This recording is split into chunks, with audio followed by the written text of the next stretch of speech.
Hi, everyone. Welcome to Dyson Dynamics. I am your host, and I am the restaurant manager of a failing local dine-in. We got this during the pandemic because all of the restaurants closed down. And in my arrogance and pride, I thought that I could open up a restaurant. I can't. Jason is the beleaguered assistant manager who was just supposed to be the part time dishwasher, but then everyone quit after 3 days. And he is the only person who stayed. He is using the restaurant as a front for illegal activities. Mark is the regular who is undergoing a tumultuous family life and is likely living out of his car. He has an overwhelming bar tab and is probably also wanted in 3 states. Mars is the bartender. We don't have an alcohol license. I haven't told Mars that yet. And Sam is our waitress, who is also our hostess. I am not paying Sam for the 2 jobs that she's doing. Together, we have the worst restaurant of all. Gordon Ramsay wouldn't even film Kitchen Nightmares here. The things that he said to us, atrocious. We also don't sell food because we don't have a cook. We just have a microwave and a prayer. Yep. With that, we are playing Rime of the Frostmaiden. Our tagline is we take WotC modules and make them better. When last we left off, the party was in the center point of 2, possibly 3, conspiracies to escape Revel's End, a high-security prison.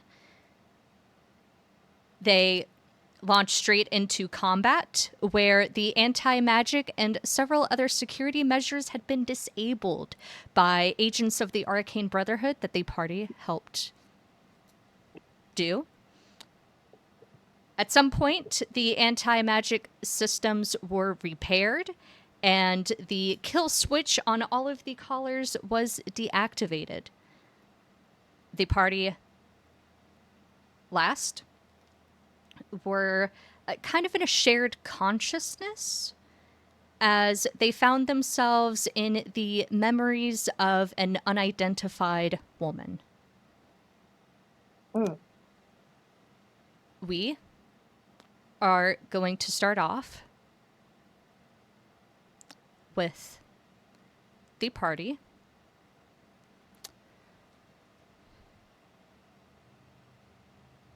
Dying is something that poets, storytellers, and even loved ones, people in bars all have feelings and opinions on. In a world like this where resurrection is, it's not as common anymore post-death curse, with people who are being resurrected finding themselves rarer and rarer. After the death curse, more and more people have been not just rejecting resurrection, but unable, with people sometimes either having the soul straight up not respond, or dying shortly after resurrection, or finding themselves with a crippling disorder of the soul.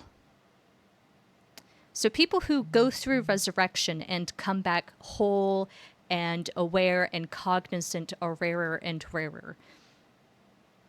And they all have feelings on what dying is. But the most common thing that people say is that it is like getting hit so hard you pass out.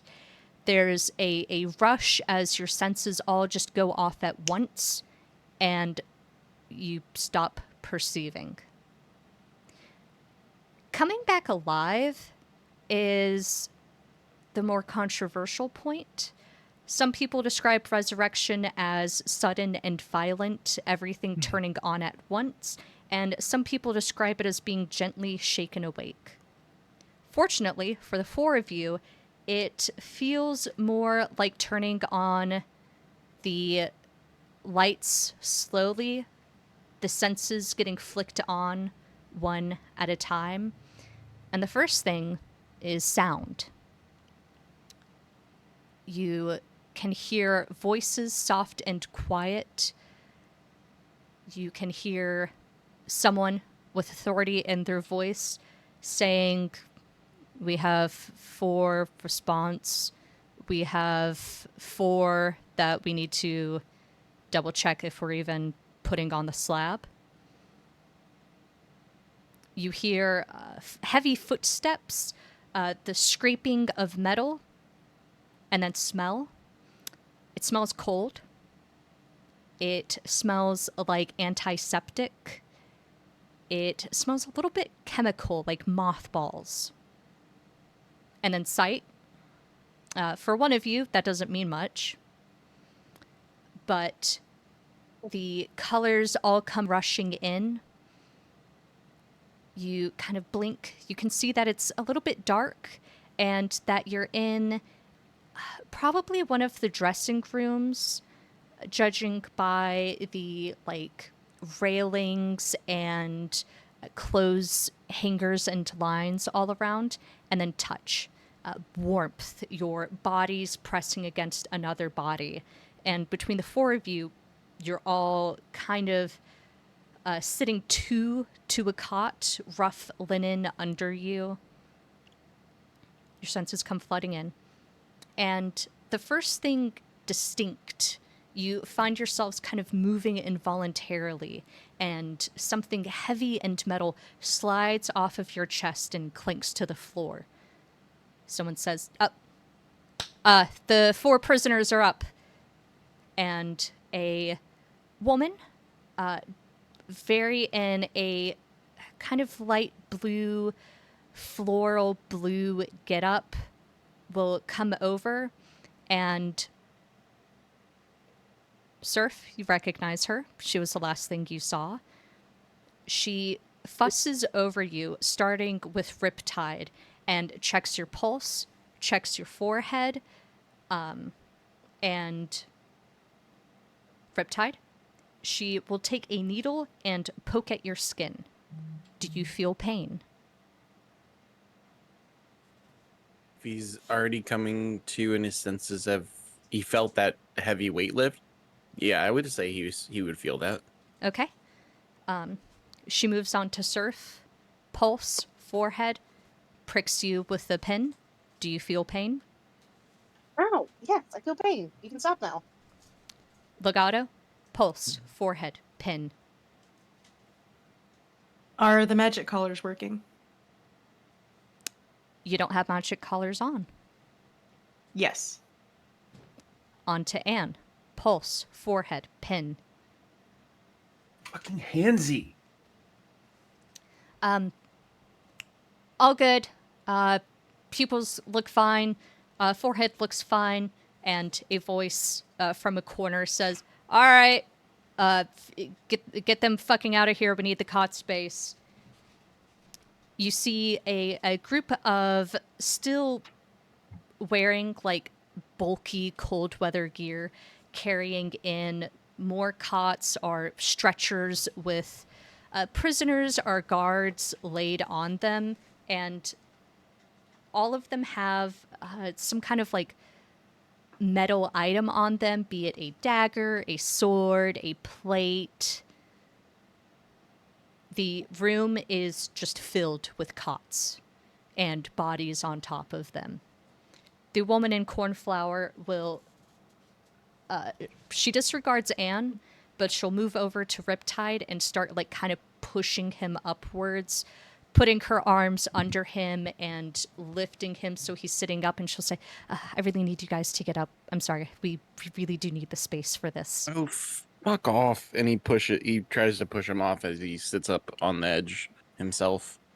Once you start sitting up, she moves on to Surf. And Surf, she is notably very gentle with you. Surf allows her to be gentle, but will definitely have an easier time standing up than Riptide, to try to get out of her touch as soon as possible. And she'll like cuff Riptide like up the head to like, "Come on, asshole." Oh, fuck off. And he'll get up right when she says too. She moves to help Legato. She will not help Anne, which for the other three is not like an act of disdain. She kind of goes to Anne, but stops and lets Anne figure it out. Yeah, great question. Are there prosthetics or crutches or a bundle of wood anywhere in my vicinity? Great question. There is a bundle of wood on the floor. It seems that it was either pushed off of you, fell, or was placed there at the side. Okay, sweet. She will go ahead and pick that up and use it to engage her armor and get her running prosthetics going, and will rise. All right. Legato, do you have any trouble standing up? No. You're- Once he stands up and he realizes that there's no magic collar on. If was Anne on the cot with him? Yeah, I think the two of you were kind of smushed together. Okay. Anne, when you were sleeping in the same like vicinity of Legato with the magic collar on, there wasn't really like notable static. But when you wake up next to him, your like prison suit is like stuck wherever you have hair or static on your body. Like your hair is like poofing out. Yeah. Love it. Legato stretches and turns to look at Anne. He's like, oh, you might want to smooth out your hair, Anne.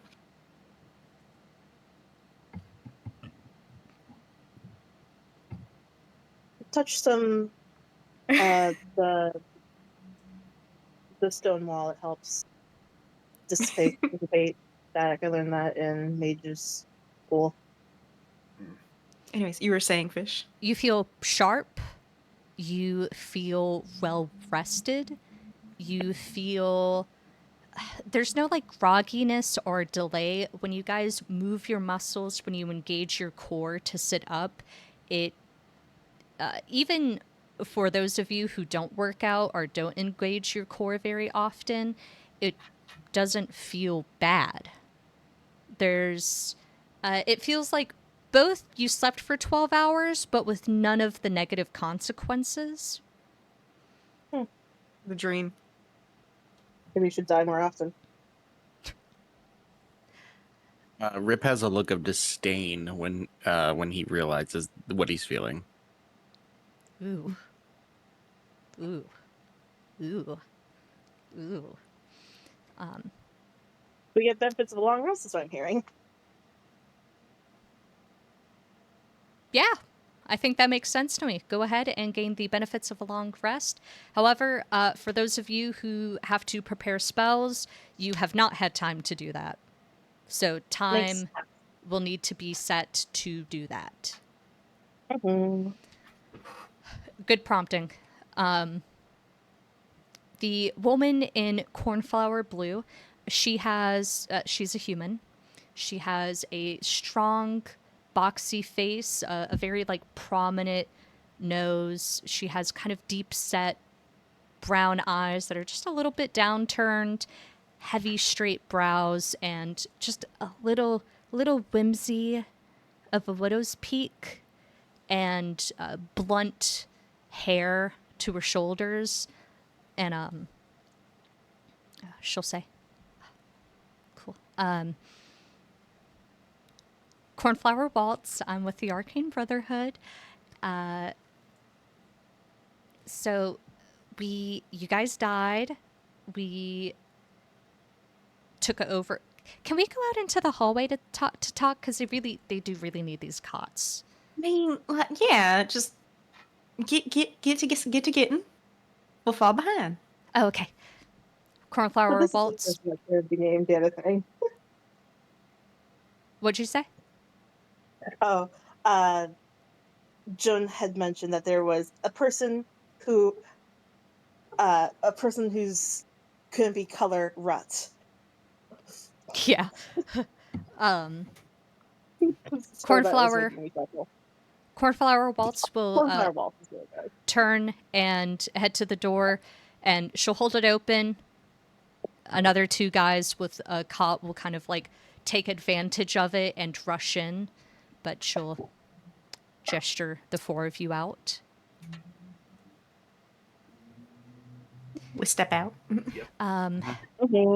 So we were able to get the prison situation resolved. Thank you for that. Adventure Red said that you guys were instrumental in that. So thank you for getting the magical inks. Chartreuse Famous, he's your lawyer, Archibald, I think you guys know him as. He would like to speak with you. The thing is, so would some of the other like prisoners who are now free. Mostly everyone's free. We're waiting on some people to wake up. We also have to decide on if we're going to get rid of some people, because there are some people, some prisoners and guards who died that we kind of didn't like, but some we did like. So we have to figure that out. I think the warden, super fucking dead. It was crazy. One of the, well, I didn't see it because she gestures at Surf. I didn't see it, but the warden was, she got like a gun or something, and she was just like fucking shooting at people, and she shot at one of the like guests here, and I guess one of the arbiters just like fucking flipped out, and something happened to the lights or something, and it was like, and then like the warden like in pieces. Jesus. It was crazy. What that is. So, yeah. So that's crazy.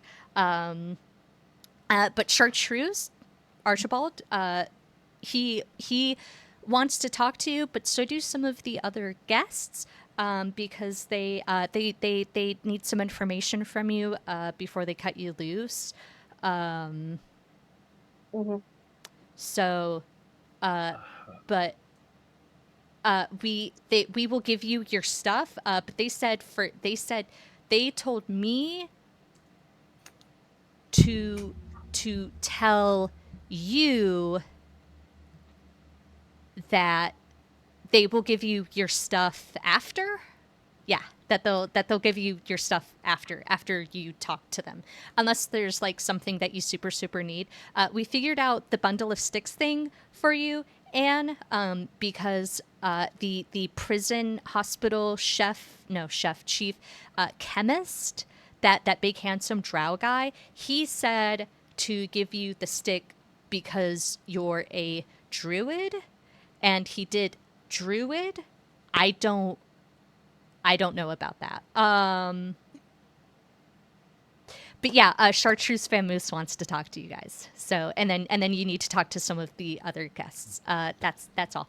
I can show you to Chartreuse if you guys want. Sure. Yeah. Okay, cool. I mean, we don't know where he is, so. Oh Lead the way. yes, yeah. Okay. I'll lead you run. Okay, my bad. I love her. Cornflower Waltz will start heading down the hallway. You can see bodies lining the corridor. There are people wearing. Some of them are guards who have taken their armor off and are kind of working. Some of them are prisoners, jumpsuits. You can recognize townspeople, but all of the townspeople from 10 Towns that you see have on kind of vest with I think like a blue sign of Lathander so it doesn't violate the Geneva Conventions, going from body to body, administering aid, administering water. There's quiet talk, people giving their stories, and she'll lead you through. This is a floor that you guys have passed through a few times, mostly when you're going to meet with Chartreuse or the warden, but this is the second floor, which Surf and Riptide you are most familiar with. Mm-hmm. Pass through. you go through, and you come into a boardroom. Just one of like probably 20 meeting rooms. It's a room with a table, it has chairs. You can see that some of the chairs are being appropriated for like laid out against a wall with like a sleeping bag on top. The table has food that is being divided into groups by Archibald, who is now in a light green get up. And when you come in, he'll say, "Oh, hell yes. Thank you, Waltz. Waltz, if you can go and check on when Pearl Pink comes to Pearl Shove and see if Rhapsody has checked in yet, that would be awesome." And Cornflower Waltz will, visibly disappointed, say, "Oh, do I have to? Do I have to? Do I have? Because she's mean, and I really don't want to talk to her right now." And he'll say, "Yes, well, I'm busy with my clients because I am still like their lawyer. I got like I faked the whole degree and everything to be the." And Cornflower Waltz will say, "Okay." Practicing law without a license. My goodness, Archie. I think that's going to be the least of the crimes that he's going to be appointed with. All things considered. Cornflower Waltz will take her leave, but not before squeezing Surf's shoulder. And you're left alone with Archibald, Chartreuse Vamoose. Can I just say, I really do like the nice little naming convention of Chartreuse Vamoose. Oh, that's so much fun to say. Thank you. I'm really happy with it. Sometimes we don't get great names from Rhapsody, but she really liked what I did to get into the Arcane Brotherhood. Oh wait, y'all don't pick your names? No, Rhapsody. Sometimes we can influence it. Sometimes we can, we can say like, I like pink. But no, she decides for us. So Is that how Pearl Pink comes to Pearl Shove got her name? Their name? Pearl Push comes to Pink Shove. when Pearl Pink comes to Pearl Shove, yes, yeah, that is how she got her name. Her and Is it Raph's. when Pearl Pink or just Pearl Pink? It's when Pearl Pink comes to Pearl Shove. So the when is included. Yes. Okay. That is a long name.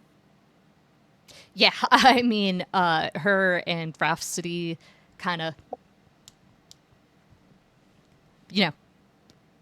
he clicks his heels together, knock boots. I don't know if they were fighting. Oh, sorry, you were doing something with your hands. Your words were more helpful. Jesus, I'm sorry, Anne. But yeah, they. So I don't know if when Pearl Pink comes to Pearl Shove, when they were at a high point or a low point. But I'm guessing, judging by Rhapsody's silence, that they're at a low point right now. So that's awesome. Also, Rhapsody, is that like the leader of y'all? Yes, Rhapsody and Rainbows, or is it Rhapsody of Rainbows? But it's yeah. She's like our head. Well, I guess congrats on the new base. Did that one pirate ship ever show up? Yes, the Oozle. Yes. That is, she is. The captain is actually in attendance and is going to be talking with you guys. Maybe. The Oozle? Yes, Ouzel. It's a type of blackbird, according to the debrief and brochures that we got.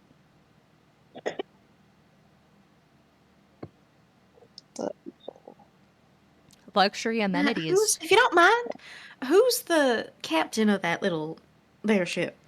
I believe, again, according to the brochure, that will be Captain Elizabeth Malecki Elenos, also known as Ooh. Elsie, also known as the Witch Queen. I guess some other monikers. I didn't really. I skimmed the brochure. She has a brochure? Yeah. No, she handed them out when she landed. It's pretty cool. Oh Luxury my amenities, god. hot water, like showers. Wow. Nice. Well, That's pretty. that is Speaking of hot showers, how are you guys going to keep that up here? Fuck, man. What is a coven of high level wizards going to do? Listen, I thought Fuck. you never know. Sometimes casting spells like that can get real tiring if it's not part of your DNA. It can get tiring if it is part of your DNA. What am I talking about? Nah, we're pretty good. Gold Rush he's like a gold rush. destruction wizard or whatever, so he's just on top of that Oh. shit. Yeah, Gold Evocation, Rush. but okay. Hate perfect name ever. We're Mhm. mad, but what can you do? So I just wanted to go over. So they are going to want to talk to you. They went over a little bit what they want to talk about, but they wanted to get your sides of what happened with. Who is this you're talking about? Not this whole event thing with the Empress of Omu. Yes, they it's Oh kind my of a god. pressing issue. Considering we kind of fucked up on the attack. So the Duke of Neverwinter informed us that he met with you, sir. He had glowing statements. The thing is, he was here with his nephew as well, Mm. and We'll look at Surf with questioning, like, who the fuck is that? He helped me not die to a spectator down the evidence room. Got it. So glowing reviews for him as well. Was kind enough to stick his arm in the door to let me back onto the elevator. Didn't have to do that, but did. So I guess I owe him one.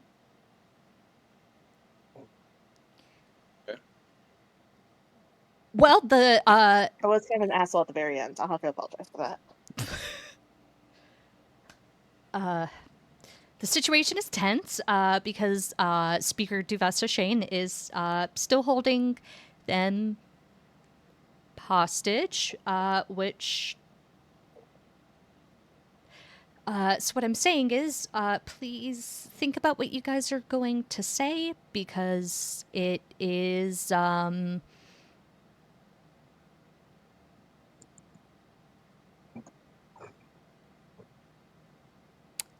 It's tense.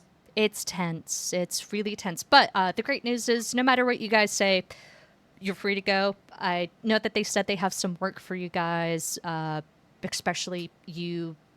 Yes, and Oh no, work. That's great. Because I don't know if maybe you covered this and I missed it. Um, but we're in a fairly remote area. yes. So free to go, but not really, right? No, so yes, actually, well, that's a part of the debrief. The situation room thing is, uh, we have some other people that also want to leave, namely, the Prince Regent of Neverwinter and the Duke of Neverwinter, who need to be back in Neverwinter. We've been having some travel issues. However, that's why the Oozle is here. Maybe, but we have teleportation circles. We can send you guys home if you'd like. Adventure Red and the Duke glowing reviews, so you guys can leave if you'd like. But we do have work. If you, Who's Adventure Red? huh? Who's Adventure Red? Black-haired nervous man with a skunk. die, the white. 301. Yeah. 301. It's 301. I was like, Yeah, I that's her name. didn't want to be rude. Is this work paid? Yes. All right, I'll do it. Well, I kind of would like to figure out what the fuck's going on with my family right now. I do also want that debriefing. I really think that you all should prioritize getting the fucking Duke of Neverwinter out of here. That I is do again care about him one. Yeah, we are trying to get the royal guests out as soon as we can. The Prince Regent has been described to me in some less than kind words. I believe the words stubborn and insistent, and I think he said something along to I'm not fucking leaving until I find out what happened to the Empress. I swear on Lathander. Yeah, all the people to swear on. Yeah, some things are. It hasn't been great. He's also not happy about the whole ransom thing. Speaker Shane is pretty insistent on ransom getting paid, which Yeah. Well, I mean, Speaker Shandira can take whatever she wants from the warden's office. That place is fucking crawling with loot, ain't it? Yeah, but that's Duvessa said that's really more from her already. Like she's just taking back what she already had. It is okay. Castle Never policy that they don't negotiate with people.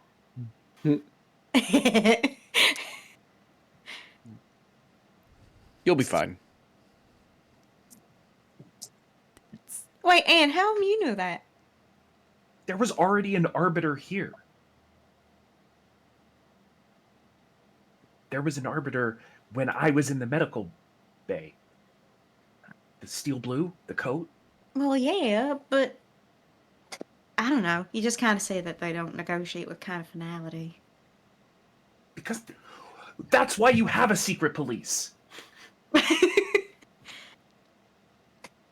It's not a boys and girls club. They have them for a reason, and it's for situations like this that we're standing in. Oh, what happened to that little bodyguard then? What? Bodyguard of the Oh, God, Prince Regent, the one that I guess messed the warden up. yeah, Holloway. Yeah. Her. If y'all don't know where she is, she's gonna be back with friends soon. Archie, do you know where she's at? Did y'all like? No, keep I don't eyes on her? fucking know where she is. I didn't. Oh my god. Probably with the Duke, I guess. No, we didn't. She did seem pretty attached to the Duke's hip. Yeah. Which also seemed honestly more like a flesh golem than a person, if I'm being so real. Like a what? Flesh golem? Oh well, that's just She just rude. had a way about her. That's You don't just get to assume what kind of magic people have going on. That's very That's kind of rude. weird. I meant it like Maybe she's just autistic, sir. If you don't know. I meant it like hyperbole. I don't like who would actually be a flesh golem? That's weird. You think it's weird being a flesh golem? No, I mean like it's You know, people have simulacrums. I mean, if you're a clone, if you like clone yourself, are you technically a flesh golem by the time you get to the second one? I mean, wasn't there like a few like landmark rights cases with regards to like simulacrums? oh my Like, I just thought we were past this as a society post death. Riptide is honestly. hiding his mouth from laughing because of the amount of gaslighting Surf is getting right now. He's just trying to hide it so it's like normal to him. Anyway, where's this debrief happening? The debrief is happening in the situation room, as has been explained to me. But I asked, I can give you guys time to get your stories straight, or figure. Archie, we've been over this. I'm being framed. And Yeah, also, I don't know anything. I was just sent to investigate post the case, and I didn't really find out anything except for the fact that she'd been assassinated, like I said. yeah, and we were just doing our own thing, as mentioned. Yes, but Had Like, we nothing met there's to like do with it. Journey Green and oh fuck, what's his name? Blue. Blue Hustle. Yeah, great guy. Blue Hustle. Thank you. That's also a Insane. really good I love name. him. It's a great name. Um, the thing is, they think that you guys might have seen something or could tell them something that makes pieces connect. Or I know that Duvessa Shane is pretty keen on getting your side of the story because the Prince region is pushing for an investigation. And I know that she would feel a little bit more comfortable if she could appease the prince. Mhm. So, do I finally get to talk about how how Herman betrayed us? Wait. Oh yeah. No, you told me about that. Yes, and any other grievances that you have. Wonderful. Oh, is Herman still here? If he is, he's probably in the situation room, if I had to Oh, that's gonna guess, be great. because he Hmm. was one of the witnesses in your case. Can't We see should that. go. I was not going to put him on the stand. Don't worry. I know better than to cross-examine a lawyer. Yeah, funny. But fucking Amarin was probably gonna pull him in anyways. So Hmm. Lovely. I'm glad yes, we had less than a lawyer for our lawyer. No offense. you Chris. what? Oh, I'm glad this all happened before we actually went to trial. Yeah. Well, I mean, yeah, yeah. So, yeah, loaded stuff happening. Okay. So I can leave you guys here alone if you want to talk, or I will just leave you here. And if you guys are ready to go to the situation room, I will just be outside. So you just come outside and do that. There is food here on the table. Some of the witnesses said that you guys didn't eat much from the festivities, so No. I had food sent here to so you guys could eat.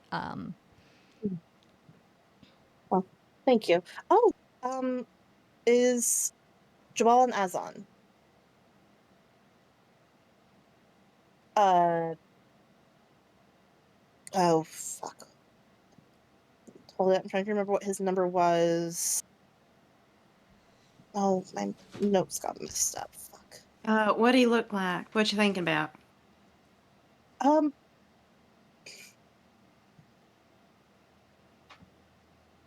304, something like that.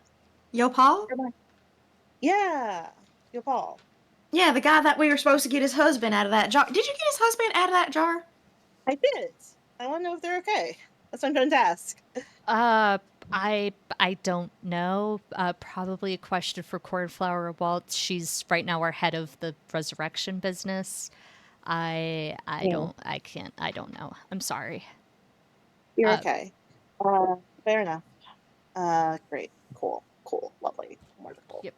Uh, I guess we'll take time and figure out our story again. Cool. Yeah, and if you guys have any problems coming back from the Chartlin, please let us know. Yeah, I know how it works. Thank you. Okay. All right. Chartreuse Famous will give kind of a stiff bow. He'll gather up like a briefcase and he'll head out of the room.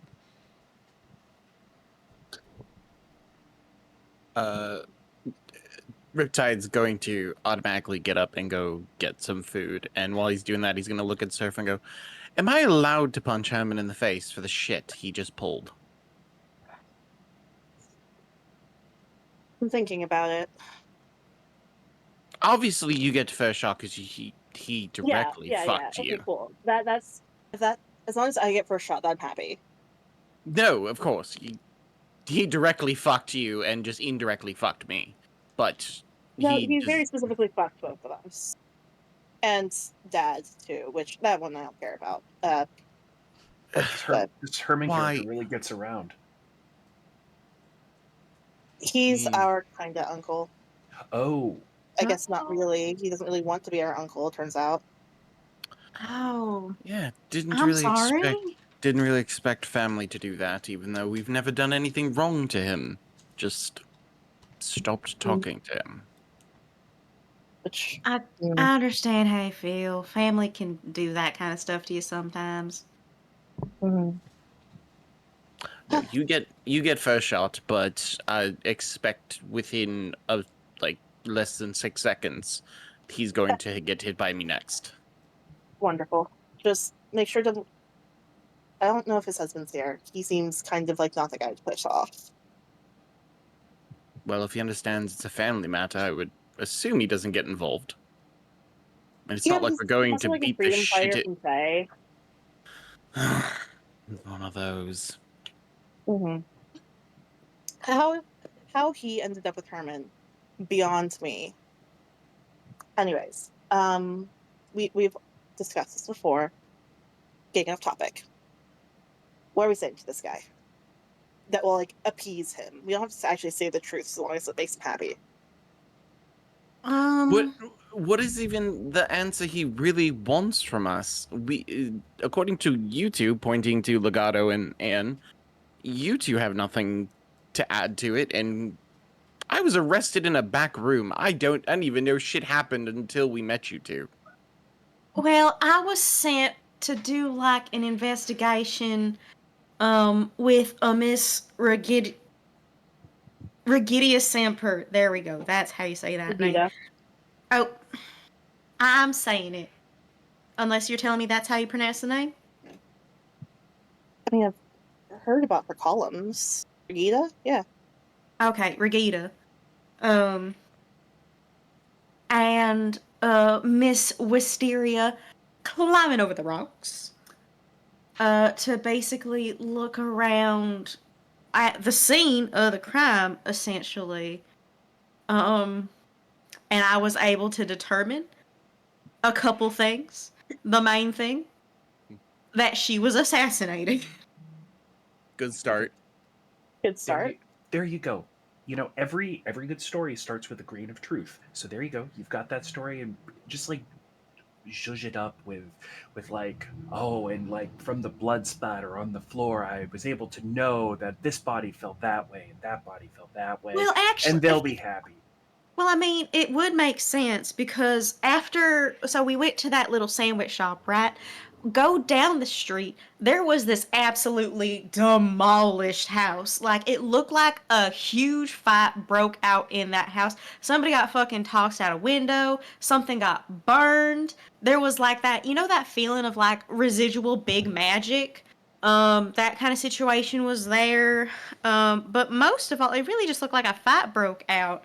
Especially, you know how sometimes when you are like here out in the tan towns, the snow will like cover up tracks and whatnot. Not only was there a scuffle in the house after being thrown out the window, landing in the snow, there was also a scuffle in the street.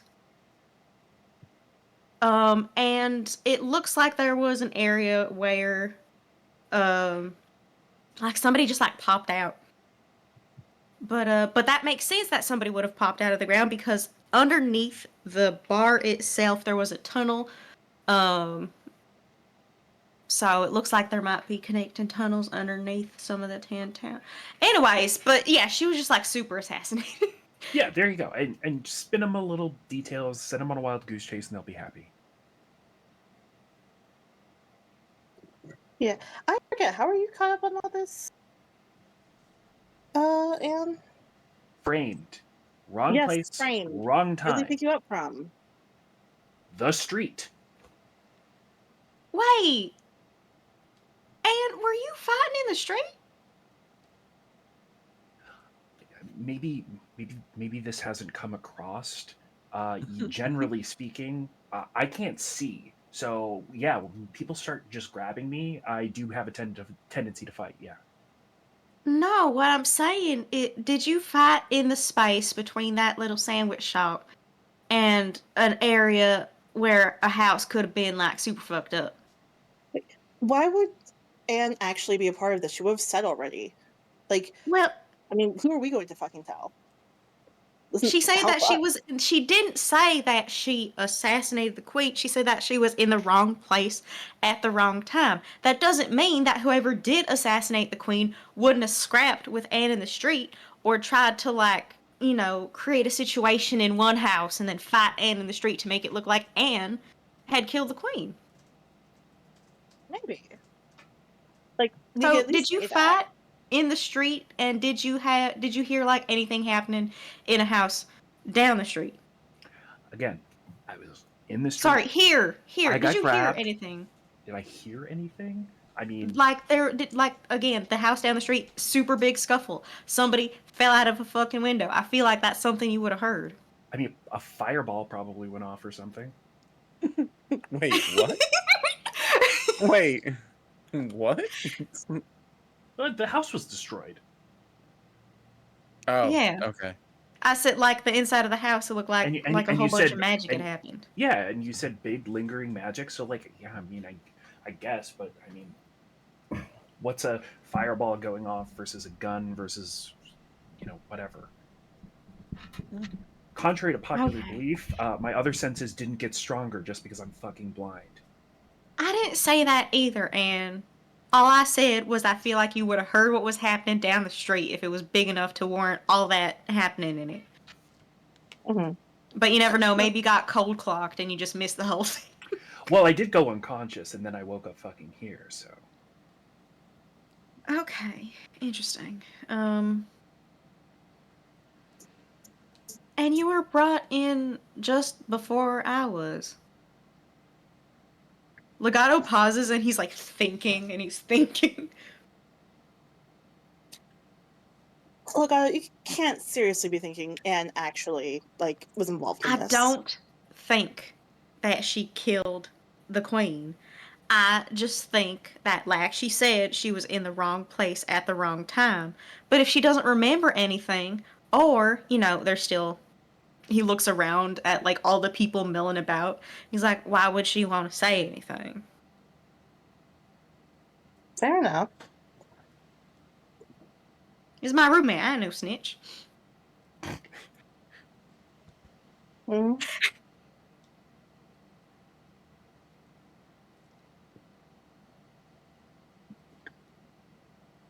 But, I guess we Are find our way to the situation room and see what's going on.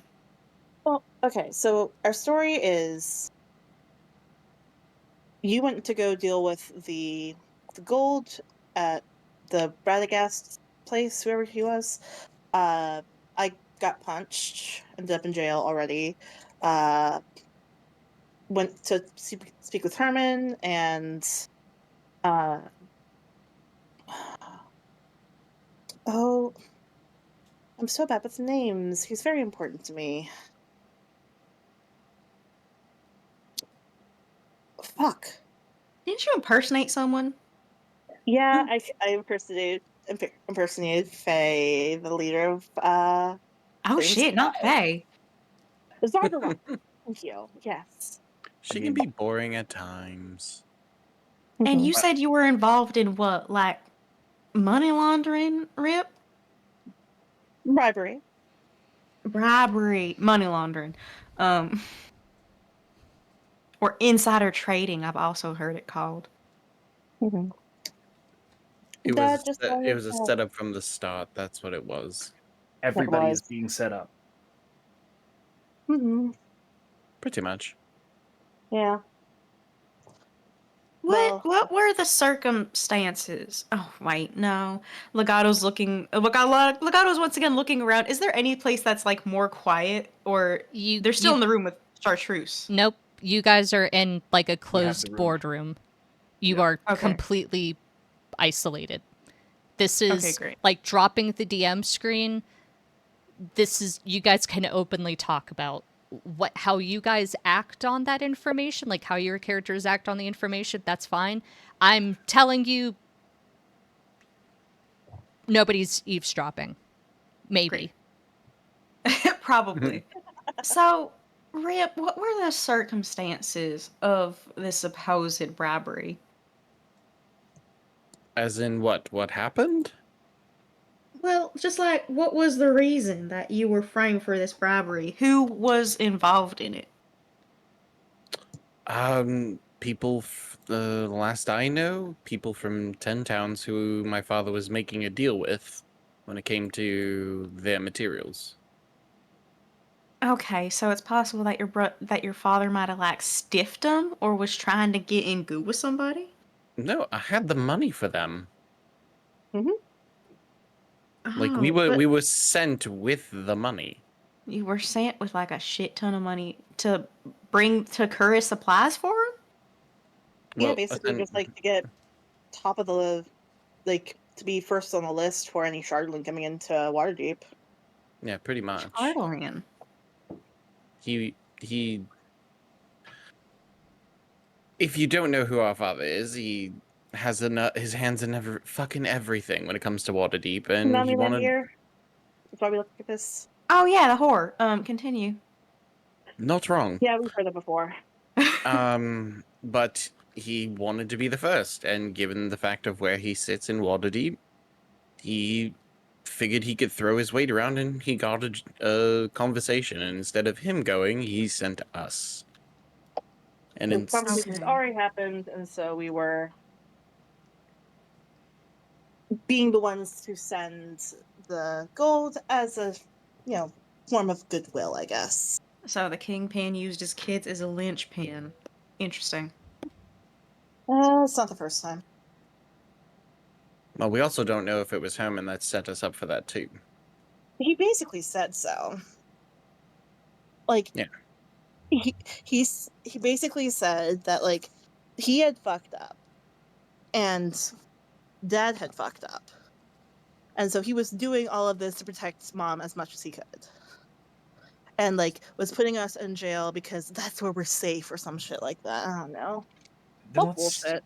then let's stick this Herman guy with the whole fucking thing. Fuck him. And I hope you don't mind me asking you a question. I feel like Surf is you had a pretty insular thing going on.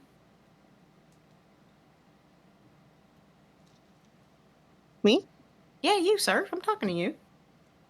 I Uh, feel like you had a pretty insular influencer? thing going on, impersonating, notwithstanding. Like, what do you mean? I'm not Like, sure what you're asking. you're the least connected to this whole assassination thing. Yeah, right. I don't even know like how any of this is supposed to like connect to me at all. Like, Now, what did they pin you with? well, impersonating the head of Arcane Brotherhood, but that was dropped because it was funny. Uh, hashtag goals, love her. Um, and so, what was it specifically? It was like supplying Oh, gold so you for like the people that are going that like paying the assassins basically or some shit like that. you were framed for paying the assassins. Mhm. Yeah, that's Okay. what they got both me and Rip on. Oh, so it wasn't just about Charlton deals. You were dealing with people that were dealing Charlton that were responsible for also paying, that also might have had hands in wanting the Empress dead. And it was Probably, presumed yeah. that you, like, knew that. No, it was just Charlton deals. Whoever like No. You just said that you were well, framed for paying off people that were assassins, right? yeah, but the gold wasn't So meant for that. No, but it wasn't there for that. But what I'm saying is, it's very possible that the people that your family was trying to do chartering deals with were the same people that were paying assassins to pay to kill the Empress. So even if you had no idea that those were the circumstances, because you work with your father, they thought that you had essentially agreed not just to chartling, but also to paying off assassins for whoever they were dealing the chartling with. That wouldn't have sent us to like deal with assassins or whatever the fuck. Like, if No, he he had known thought what's that you going two were going to get off scot free, unless, Herman ended up getting his little amphibian hands up in there. Well, they're not really amphibian at the moment. I mean, he did his whole transformation thing for us, I guess. Anyways, No, but yeah, so you guys ended up getting implicated in bribery and potentially treason, is what I'm saying. yeah. Okay, and that's why. Because there might be an organization that not only deals chartling, but also has vested interest in wanting competition, royal competition, noble competition, dead for whatever reason. And back to you. Mm. Do you remember the person who knocked you out? Did they say anything to you before they knocked you out? Not that I recall. Okay. Hmm. And you don't remember anything else? Nope. Frame job. Legato holds his hands up like, I. We gonna go talk to these people? Yep. Let's go. Let's go. And we're Uh, off. While they're going, Surf will sort of take a moment to sidle in next to uh Riptide and say in Halfling, Dad wouldn't have not told us where the money was going, right? I don't think so. We would have told us if this shit was potential. Shit, I would Yeah, have made sure I didn't go alone if that was the case. yeah. She will pull away.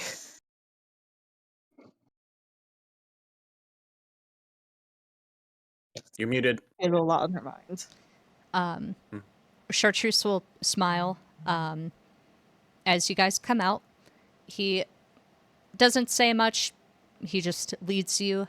He takes a brief detour, brings you into another quieter dressing room, and hands you all like a bathing kit. Like, not like a bathing kit, but like a comb, a saltwater spray just to get yourselves situated before you come out. And he'll say, let me know if you guys, Legato, we have a fresh change of clothes for you because your clothes were fucked up. If any of you need a fresh change of clothes besides that, there should be some in all kinds of sizes in there. So, gives you a few minutes to change out of your jumpsuits if you'd like to get spruced up. Oh God, please.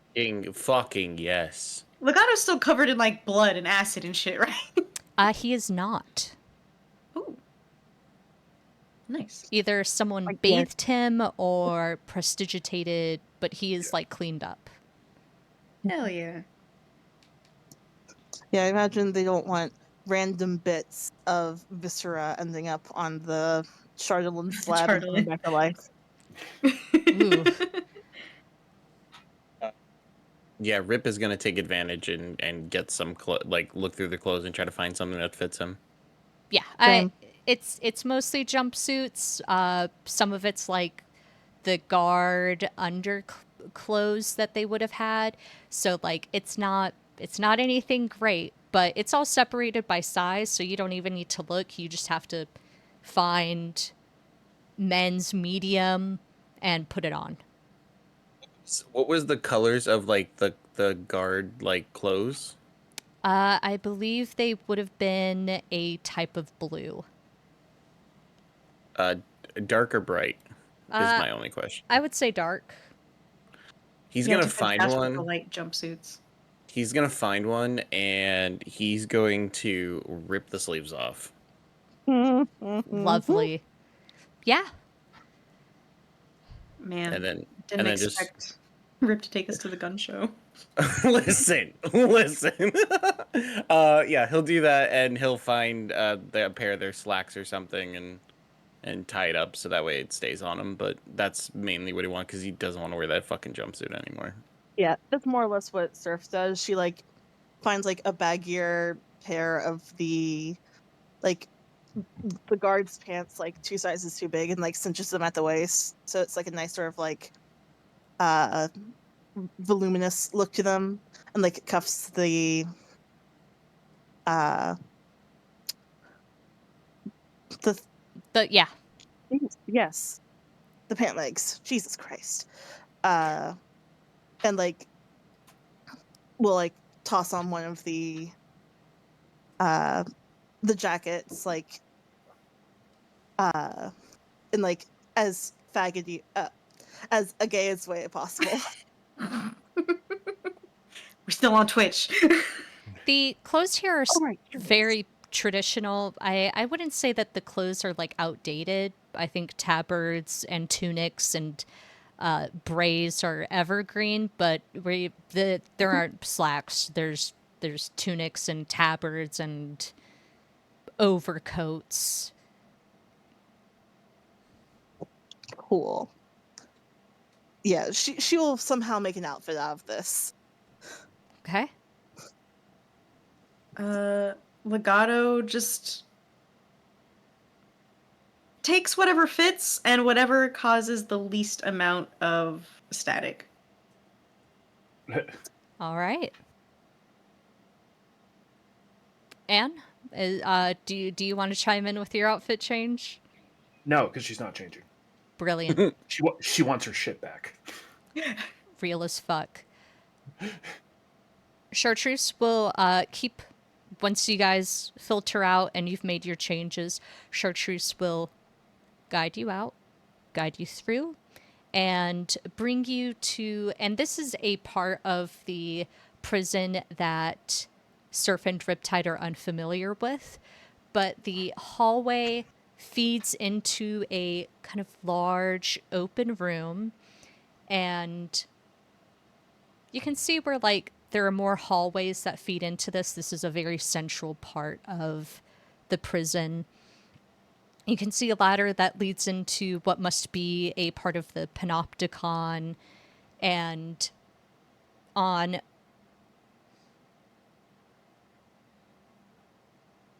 opposing sides of the room are large, tall windows where you can see out into the ocean. It's ugly as fuck. It's choppy and probably bitter cold near those windows, judging by the fact that there's like a crowd of people that are not remotely near the windows. Everyone is like choked up against a large double wooden door that must be where the Situation Room is.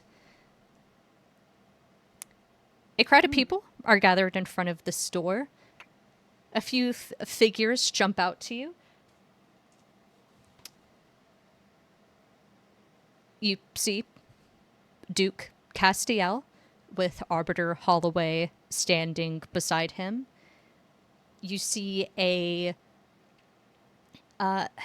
average height woman with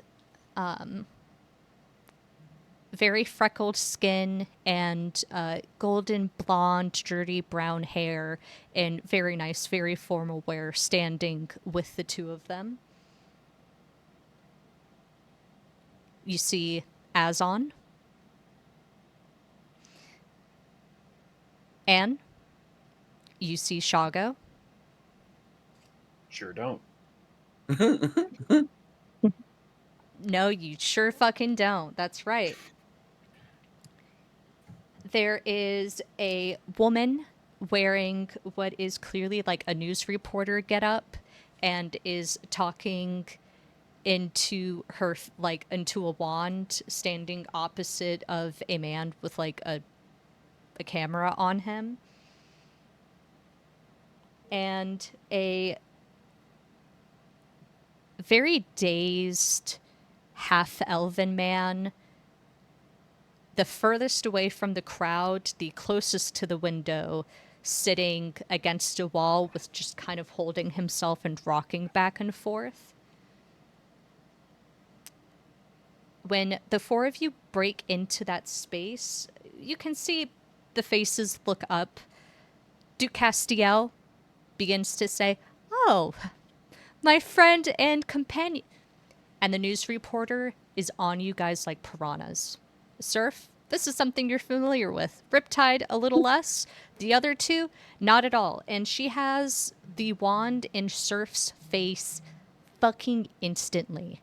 She's over there, and then she's in your space going, "Sir Fandelkis Landier, so great to meet you. Hi, I am live from Revel's End with Sir Fandelkis Landier, Riptide, and other figures. So, Surf, what are your thoughts on the base takeover? Are you scared for the future of Revel's End? What do you think are going to happen to the dangerous criminals being put here?" Surf being who she is, does she know who this reporter is? You've seen her once or twice. Does she know her name? Danny. Danny, it's so lovely to see you again. Honestly, this is all very new. We're all figuring it out still. I want there to be, justice to be served for people who need it, and Yes. for us as prisoners to be treated with respect. So I don't really Yes. know what's going to happen. And I just hope that we all come to a conclusion that is befitting of the situation. But me and my compatriots have to be moving on now. We can take no further comments. Are you going to be taking over the family business? No further comments. How do you feel? Okay, Riptide, how do you feel about your father being connected to the Waterdeep Underground? No, she is grabbing Riptide and pulling him as she goes. How do you feel about the connections to the death of Zardarok Brookblight? Your father God- has been connected to his murder. Would he know anything about that in any capacity? You're the And- You person who killed did him. it. Okay, just making sure. And definitely, when that name was said, definitely said "God bless you," like directly thrown hands at this reporter. Riptide is gonna be dragged on and go, who? And still and let himself be pulled by Surf. She will, like, as they walk away, be like, "Nice, good cover." It was a fun trip though. You see Danny begin to descend on Shago, who steps forward and is delighted to talk with her.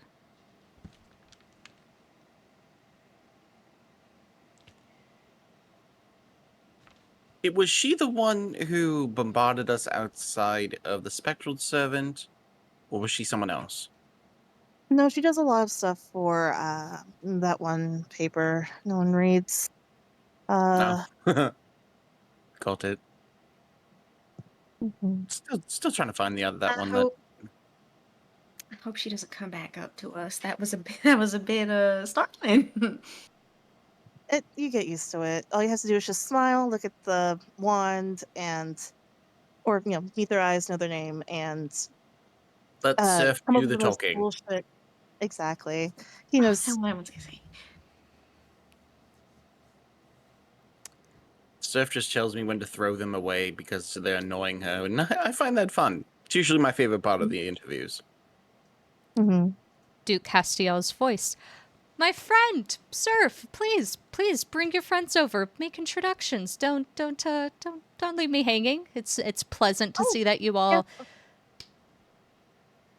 yes, of course. Sorry, one second. I need to remember what specifically I'm calling you. Your Grace, yes. Good to catch up with you. I am so sorry for the way I behaved, right as you were heading back up on the elevator. That was very rude of me to say. I was in a stressful situation. I could not agree more. Don't worry, all was forgiven, especially the moment you died. If I had any right over how things went, I would have asked for a more forgiving punishment. Maybe rolled your ankle. Death, a little exuberant for my tastes. I it it was certainly an experience. Um, Duke Cassiel, may I introduce you to my compatriots? This is my twin brother, Riptide. I'm sure you. Uh, I would make a joke here about how obvious it is we're twins, but I'm running blank at the moment. I Uh, could not tell. You're far more beautiful than he is. Thank you. At least you see it. Uh, this is Anne and Legato. When you turn to introduce Anne, she is not there. She has walked right past towards the Uh, situation room and just given this guy no fucking time of day. Hoping Are we to God. not not hit already your in the wall. situation room? You are We are just not. outside the situation. No, Yeah. it's they said crowding around the door, so Anne Yeah. is heading to the door. Well, Pleasure to meet you, Your Grace. he Hi. will do a deep bow, extending out his elbow, his shoulder cape draping over and pushing forward the royal crest of the Allegandor family. And he'll turn and he'll say, and with me is our very own Countess Brenna Valancourt, the betrothed to the Prince Regent. She'll give a deep curtsy. Airship just honked. Did you guys hear that?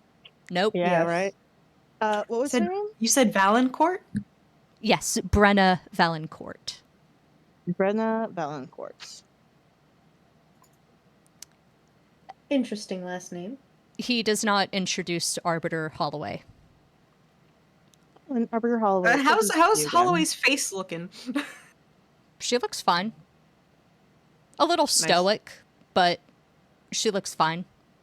Would you say like flesh golem like, perhaps?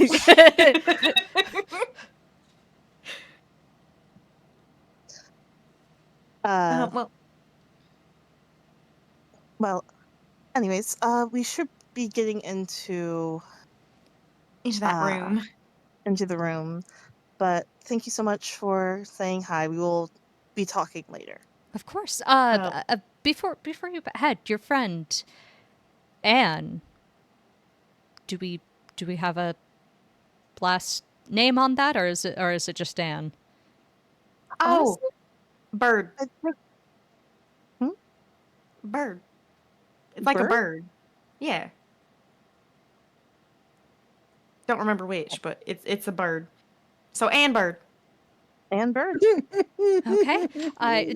Did I have something on my face? Was I repulsive? If you did, she couldn't see it. Ah, it was just alarming. But probably difficult recovery from the Chartolin. But please, yes, I understand they're very much expecting you in the situation room.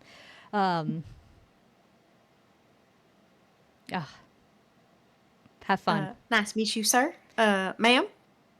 Legato gives quick little bows and hurries after Anne. Surf will give a kind bow in the most Neverwinter way she knows how to, which is really just the most Waterdeep way she knows how to, but more formal. And will follow after the group. Riptide just steps off with Surf, doesn't even just like nods his head. That's all he does. You push through the doors and come into a another room that is much like the boardroom that you guys were in. It's a long oval table, chairs pushed up against the table, and the walls are covered in notes, maps, all sorts of things. A large map of the Icewind Dale region and surrounding areas is pushed up against the wall. Standing in front of the map and talking is a very lithe, very thin elven woman with long, dark, probably black hair and freckles kind of splattered here and there. She's in all black and red. And she's taking a like marker and it's just like writing onto the wall, onto the map. Seated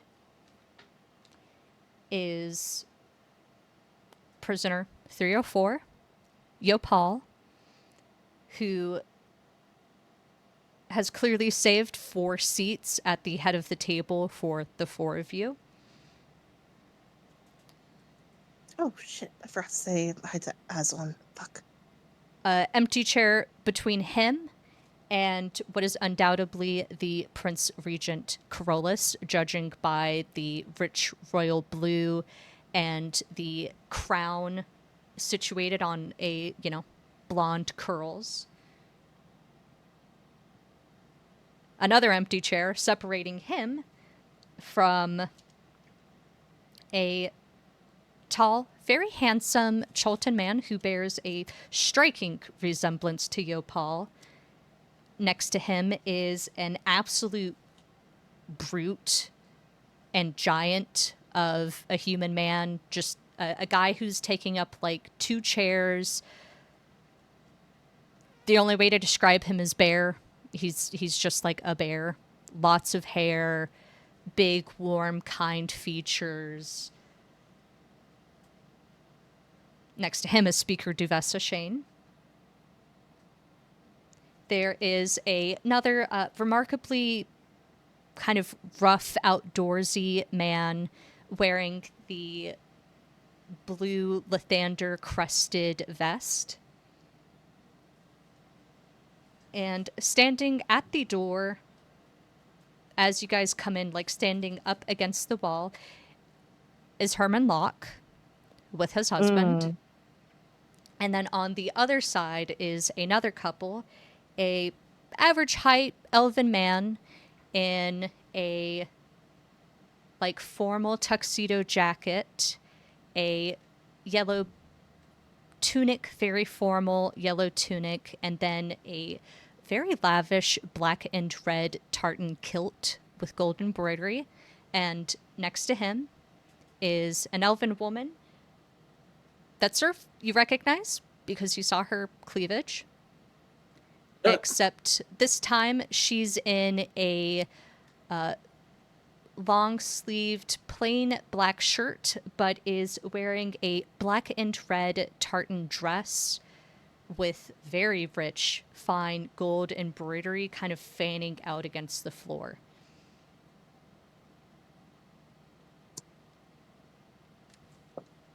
The Surf stop. Oh, sorry. Nope, go. Sorry. I was just asking, does Surf stop when we see Herman? She definitely hesitates. And she will like squeeze Rip's like wrist. And as tight as basically she can, which is nothing to Riptide.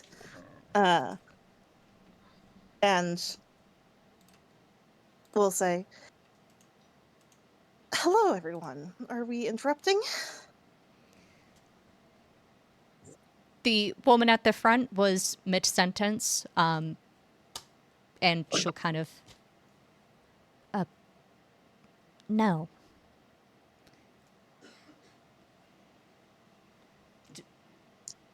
Lovely. And she will move as far away from Herman as she possibly can and drag Grip along with her. For Surf's enjoyment, Rip is going to grab his wrist and like twist like this and just look at her and go, "You're getting stronger." Fuck Just you.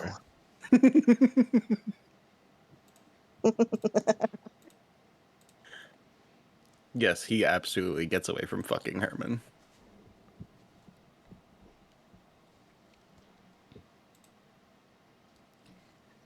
The woman at the front will say, "Am I still going on with the presentation, or we're focusing on them fucking whatever?" And she'll take a seat next to Yopal and kind of toss the marker on the table. The room is tense. Nobody here is having a good time except maybe the big bear of a man. Anne is definitely going to find a seat and will like lean back in the chair and put her prosthetics up on the table, making a very big show of how important the four of us seem to be to what's happening in this room. Legato plops himself like next to Yopal, obviously. Yeah. Surf plops herself on the other side of your Paul, but leaves one chair for Jesus and keeping her out of arm's reach, just in case.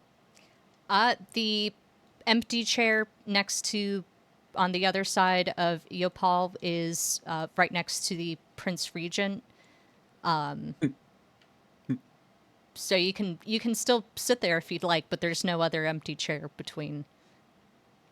So Surf The sits most there. hilarious position Surf could put herself in. That'd be great. Surf Where the four empty circles back chairs? around, kind of circles back around the table, which brings her close to Herman, but she does not look him in the eye, still dragging Riptide, and will So I think find it some chairs next to Anne. I So- think it goes so 1, 2, 3, 4 empty chairs, Yopal, empty chair, Prince Carolus, empty chair, Everyone Cholton Man, else. Big Bear Man, Duvessa, another outdoorsy man. Got it.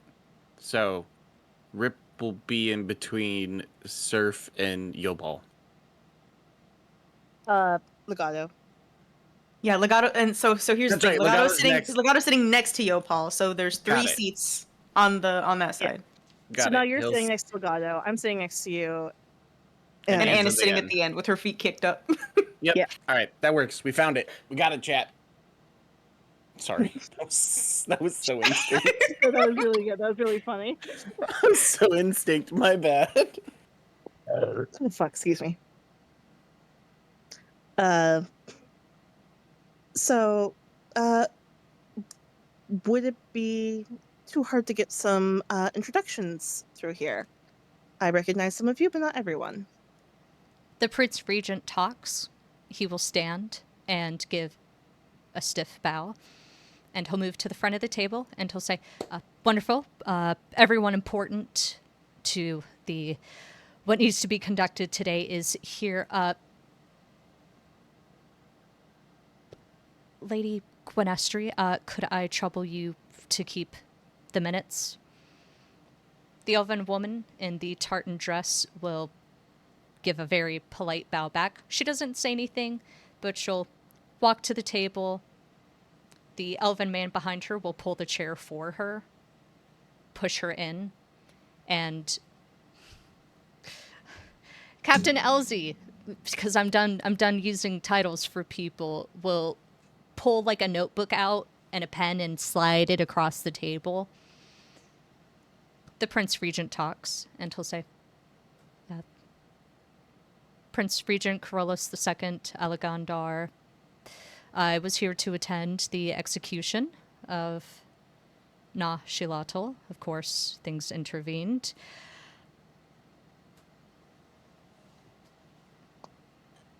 Yes, did he survive? We are deciding on what to do with that. He is standing for execution for grave crimes, and I understand that Chancellor Yopal has a vested interest in keeping him dead. So we will be conducting our own tribune and deciding if he will be brought back or not. Lovely. I'll be interested to see what happens with that. Oh, and thank you, Your Highness. Lovely to meet you. Likewise. He'll give a gracious bow of his head. Yopal will speak, and he'll say, Chancellor Yopal to the late Empress, father of Nidhi Sochiel and others. That's all. He'll give a stiff nod of his head and sit down. The big bear of a man will stand up a little too abruptly, and the chair kind of kicks out from behind him, and he'll say, I am the Speaker Istvan of Dugansville. Pleasure to be here. He'll take a seat. The Speaker Shane doesn't stand up, but she says, Speaker Duvessa Shane, you're all very familiar with me. Oh, I didn't recognize you.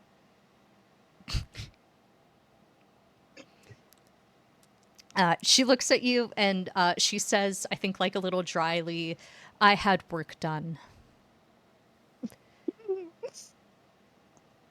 The other, like, kind of tall, brutish man wearing the blue Lathander vestments will try to compose himself. He seems to be torn between sitting or standing, and he'll kind of half stand up and say, Garrett Vilnar, I'm here to consult on travel issues. And he'll sit down. Garrett Vindar? Vilnar. Vilnar? Vilnar. And was the speaker, out of character, was the speaker of Dugansville Ishavar? Istvan. Istvan. Istvan.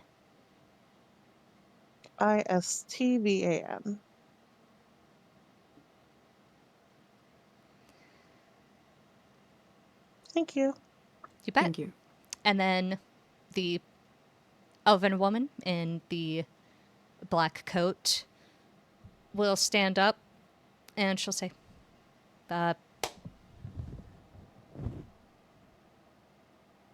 Captain Elizabeth Elenos, I'm here presumably to start taking people back to where they need to be.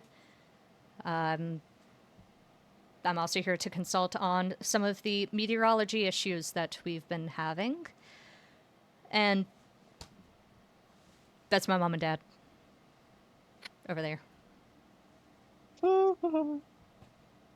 We love you, sweetie. Go right. My mom's taking notes, so. Hi, Mom. We see the elven woman, like, wave back. She'll sit back down. Herman and Kalos do not introduce themselves.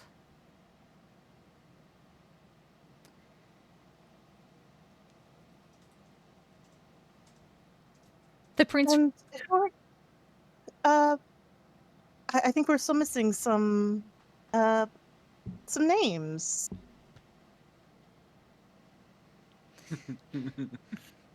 I think you see just like a brief shadow of a smile across the Prince Regent's face. And then Herman will say, Herman Locke, Esquire, and Kalos.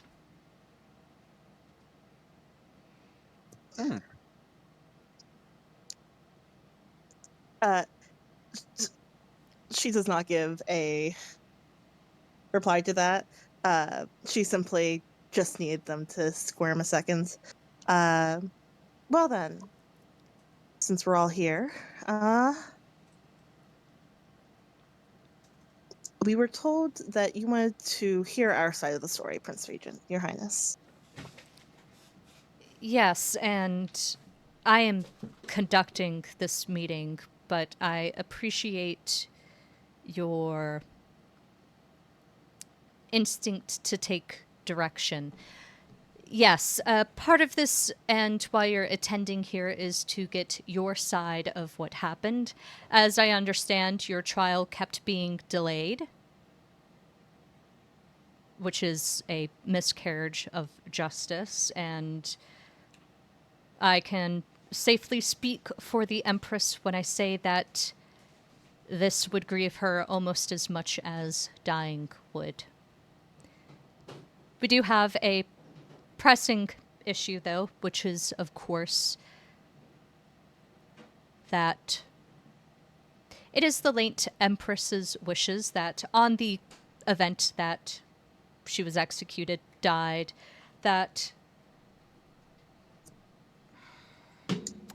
the figures associated or suspected of the crime would not come to punishment. She did not wish to see people hang for what she saw as a right. Hmm. So it is my honor to inform you all that you will not be seeing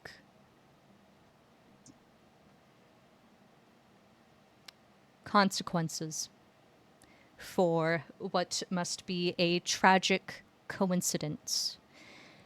That being said, the four of you have vital insight into what happened on that day and key figures that may be associated with the events.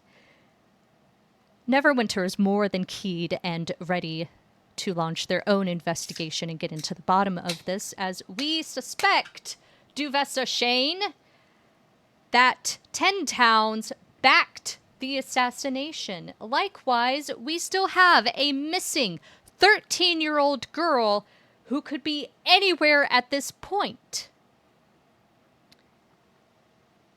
Cholt is a major international figure and is a linchpin and fulcrum to the greater economy, not to mention the seat of the End of the Death Curse, a loyal ally of Neverwinter and a major influence in the bread basket of the world.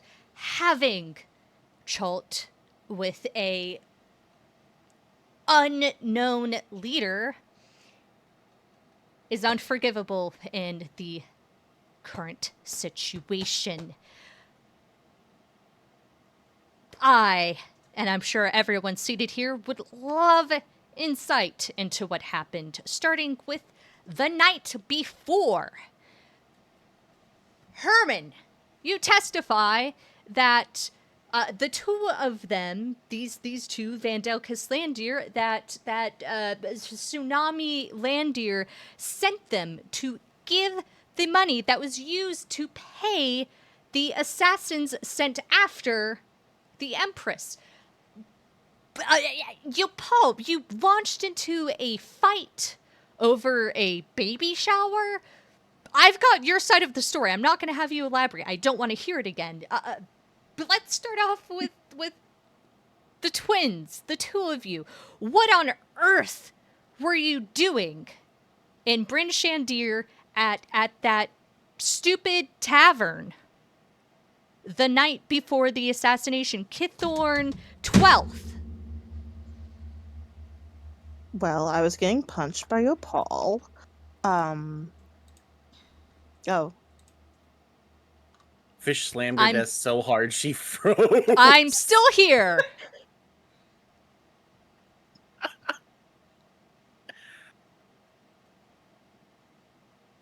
well, I was getting punched by Chancellor Opal. Um,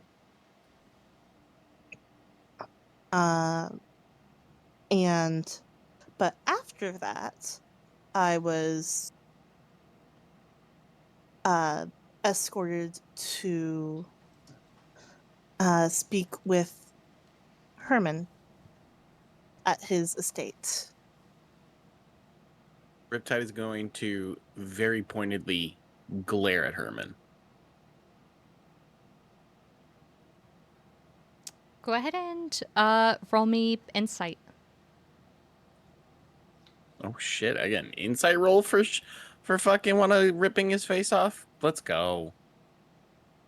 Fuck 9. He is not looking at you. Smart man.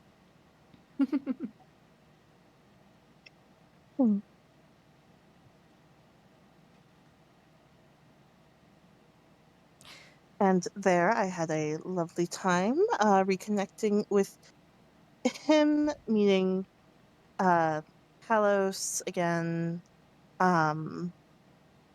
seeing old family friends, meeting some members of the Arcane Brotherhood, and then being told I was being arrested. And Herman ever so gently saying that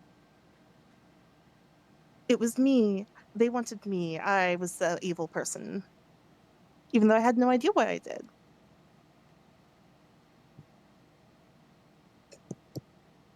And that this is the best he could do to save my mother from the sins of him and my dad. So, and she will actually look to Herman for that one with like a coy, uh, glamour smile. Herman is looking at Surf, and he has a concerned expression, a concerned and worried expression. Herman does. Yes. She, he can, he most likely can tell very easily that she is beyond not happy with him. He does not need to roll an insight check to see how much of a fake smile this is.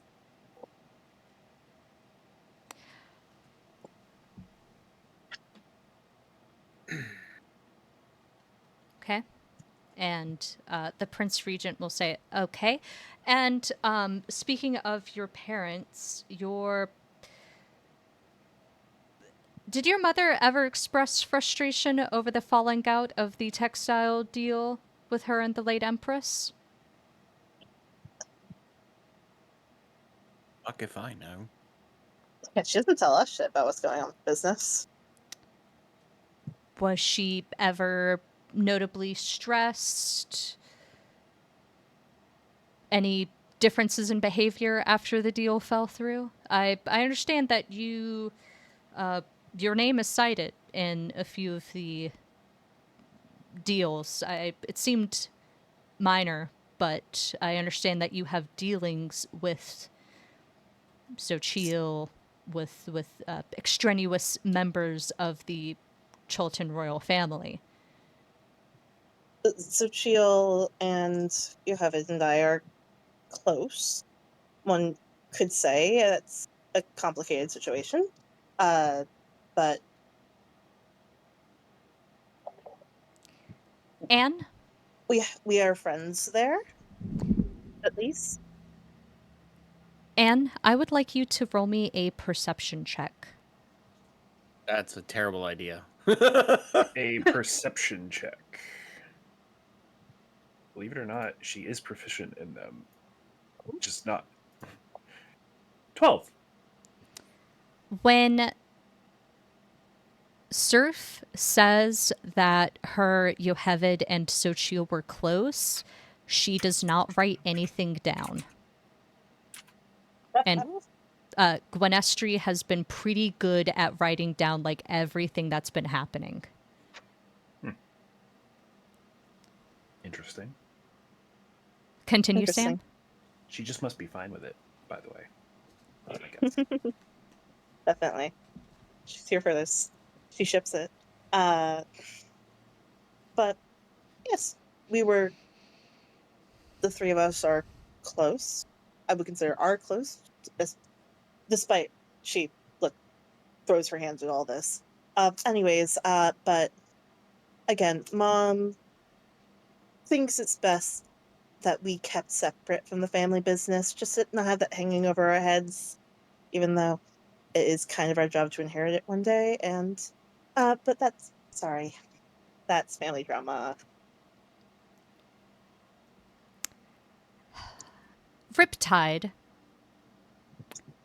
did your father ever express frustration with the uh, Cholton legal investigation into his suspected, alleged shady underground business? It's no coincidence that the Queen, who was financially backing the investigation, and that the champion, whose father was leading that investigation, both were taken care of, so to speak. Silly question. Would you like it if someone tried to tear up your personal life? For any Allegedly. reason? For any reason. Would you like it if someone came Very good. into your life and basically ripped it to shit to find out if you were a good person? He Would you smiles. be not stressed? Would you be a little pissed that every time you go around a corner someone is checking your trash? For an influential figure, for being the second head, the heir to Neverwinter, no. It is the people's right to investigate and see why I do things, why policies are made. Other people like their privacy. So when people come sniffing around when you don't want them to, wouldn't you be stressed as well? I would assume you don't want anybody sitting in your bedroom while you slept. That's a little bit invasion of privacy.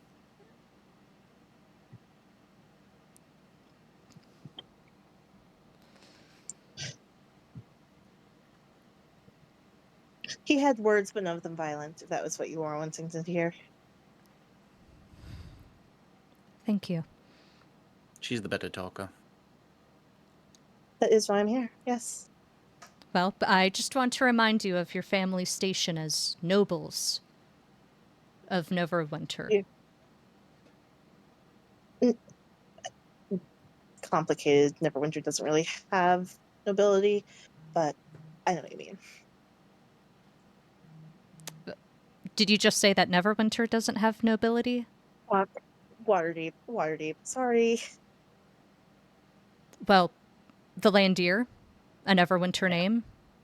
Oh, Your yes. father, as a figure, as far as I can tell, he has not renounced the Landier connection and, in fact, still benefits from that in his station at Waterdeep. You're right. I apologize. That's brain fart.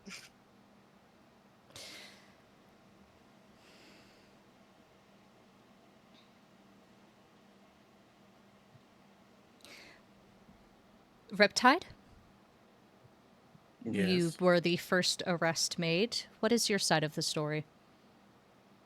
I was there to make a deal about minerals and yeah. Is that the word?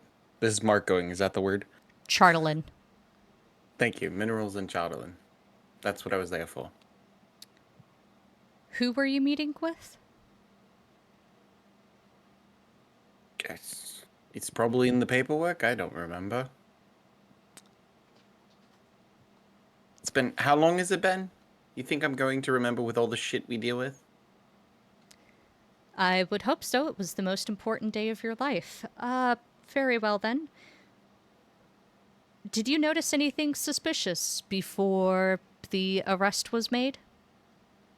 A lot of people talking into their wrists.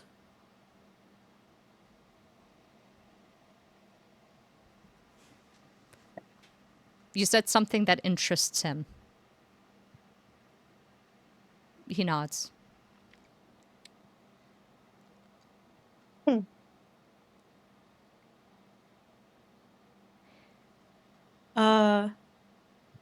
So this is going back. It was deep in the scene, so I didn't want to interrupt. When Surf mentions Yocheved, Legato's ears just like twitch slightly, and he doesn't turn his head, but he looks out of the corner of his eye, and then he looks back ahead. Riptide, did you know that the money your father sent with you was used to pay the assassins? Again, I was told I was going there to pay for the chatelain and the other minerals. So you had no idea. No, I was there to pay for chatelain and materials.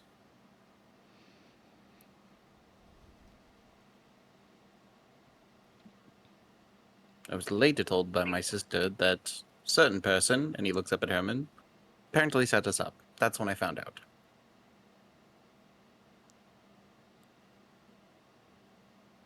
You see the Prince Regent squint at Herman, and then he'll look back at the four of you, and he'll say, okay.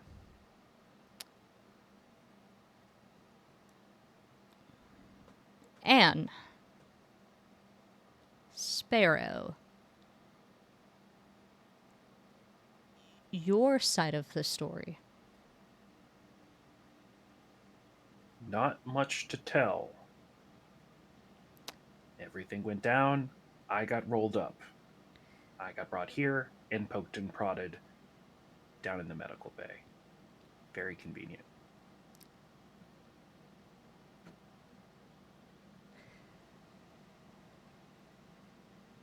We have witnesses. Blood. Lots of splintered wood that place you not just at the scene of the late Empress's body, but the detailed records of where the arrest was made, along with a key witness who can testify to you being one of the assassins. The recovered gold that Riptide delivered was found at some point to be in your possession. I would encourage you, sir, to go down and check my personal effects, which have not been returned to me, and you won't find any gold there. No, because you got rid of the gold as well. My own So- sister can testify to you being present and with the witnesses.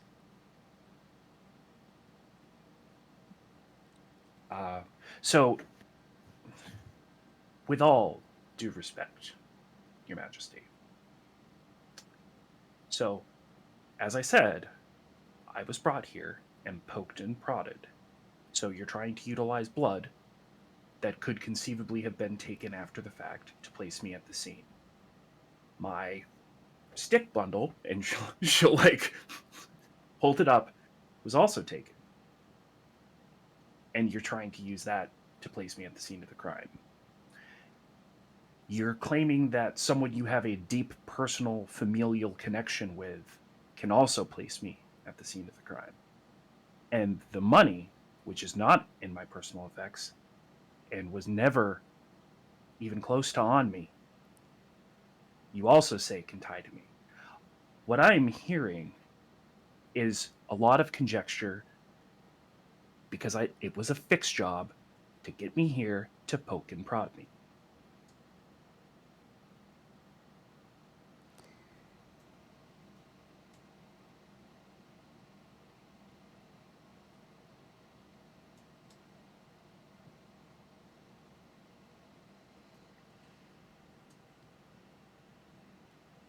You see the Prince Regent click his tongue, and he'll move away from the table and talk very quietly into the ear of the elven man in the tartan kilt.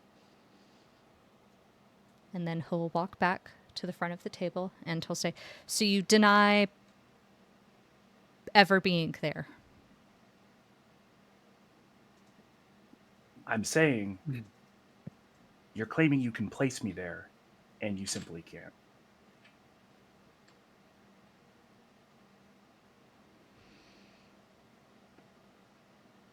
At least not beyond a reasonable doubt.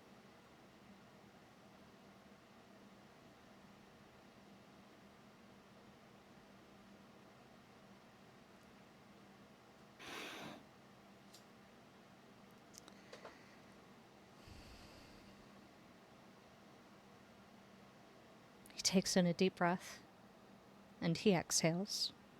And he'll take in another deep breath, and he'll exhale again.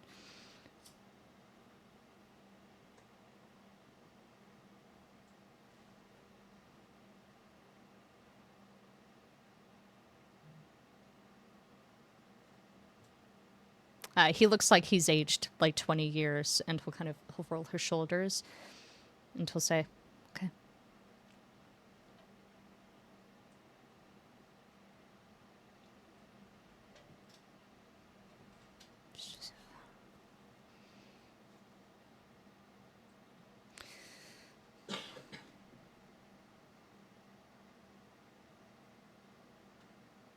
Okay.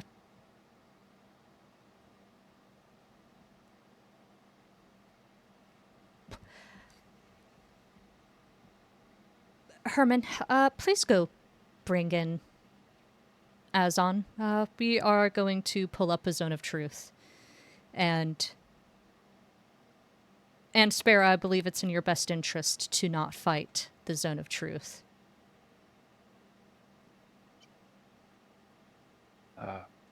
Sure.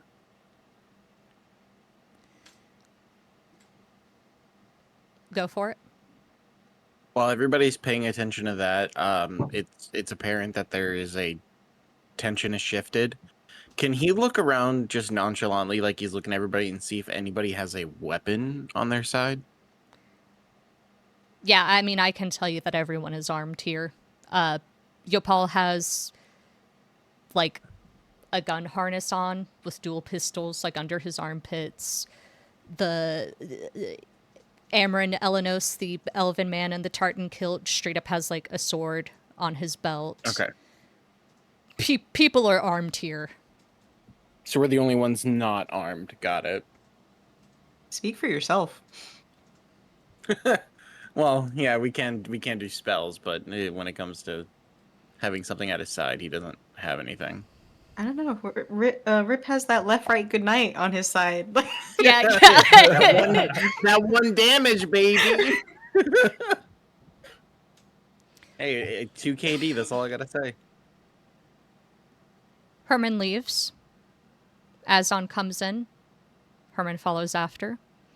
Azon will go through the motions of casting Zone of Truth, and the Prince Regent will gesture to where it is, and he'll say, and would you please stand and please do not fight the Zone of Truth effects. And we'll stand up.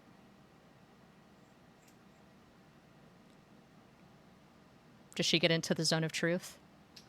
No, because he motioned to where it's at, and that didn't register for her. So she just stands up. There is like a full 30 seconds of silence, and then Captain Elsie says, Your Highness. She clears her throat. She's blind. And you hear the prince go, oh, fuck.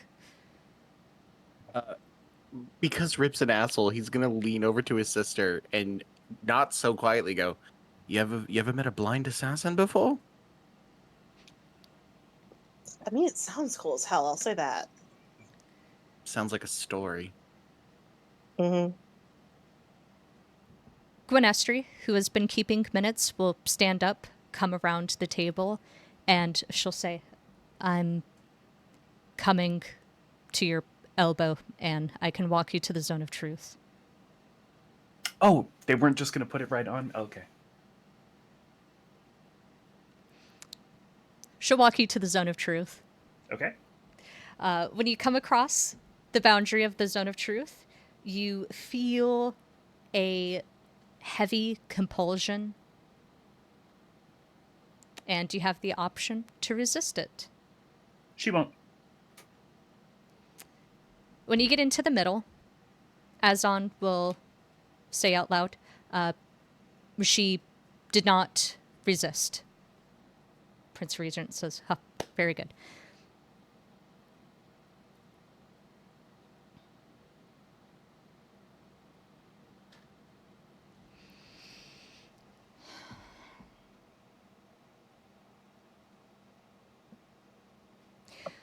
Were you at the upper crust on Kithorn 13th, 1513, between the hours of 7 a.m. to 10 a.m.?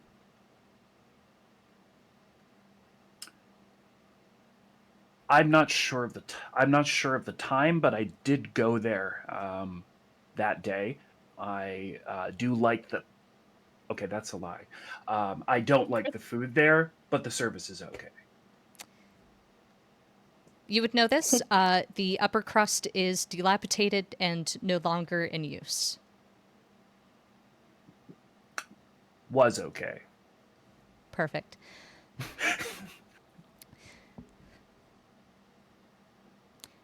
Did you see No. Gwenestri clears her throat and he says, were you in the presence of the late Empress Mercenari, her daughter Vecna, or the Princess Carolina on, he repeats the date. Yeah, I believe they came in on a in like a convoy of cars.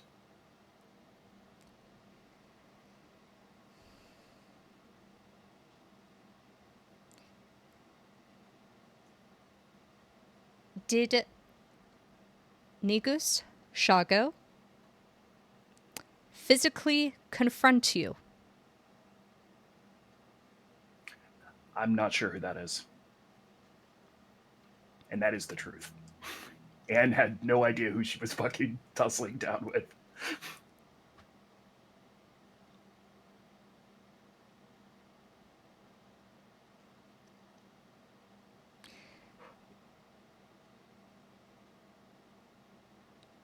Were you in the presence when Koshkal Vecna had an attempt made on her life?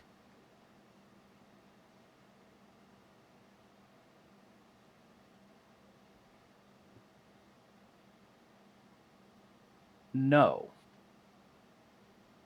Because Anne was under the impression it was a kidnapping.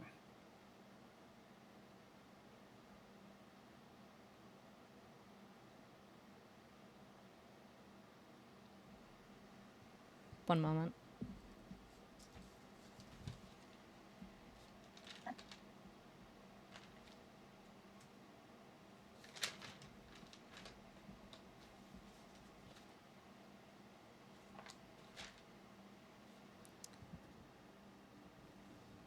Anne was there when Anne was one of the two people who it was that was there when like Shago did try to kill Vecna. Right, but Anne could not see that. Right. And she had, so like basically the way that Anne interpreted the situation was August was trying to run with her down the tunnel. That was a kidnapping. And then Shago was a second independent kidnapping attempt going the other direction. So she was never under the impression that anyone was trying to kill this girl, just steal her away. The thing that she wanted to do was effectively assuage that by finding Carolina and sending her with Carolina. And that didn't happen, obviously.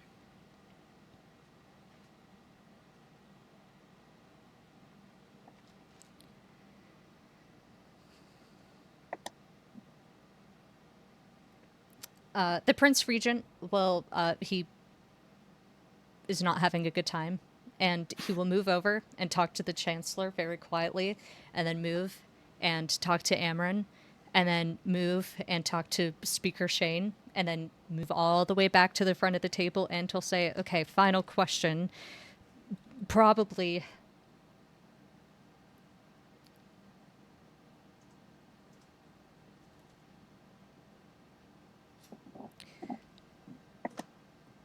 Do you have any insight into who might have custody of Koshkal Vecna?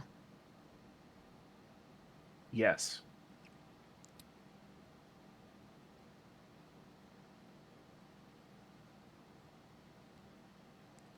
Are you willing to name that person?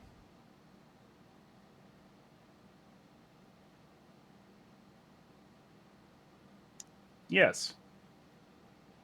Oh shit.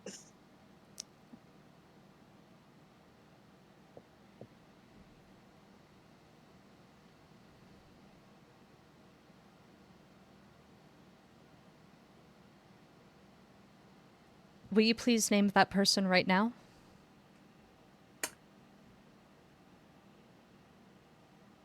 No.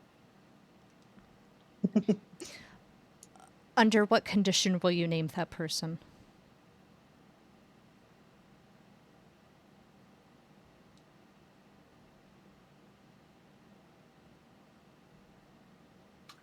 I'm not sure yet.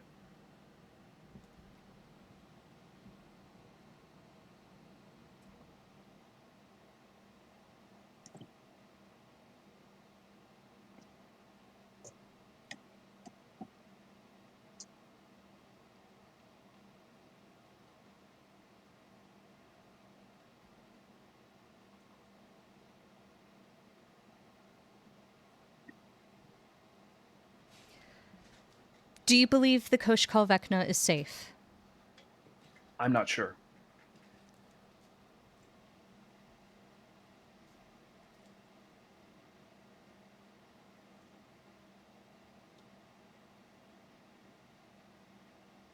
Did anyone else try to take custody of Koshkal Vecna? Yes. Are you willing to name that person? I don't know their name. Describe them. Hits really fucking hard.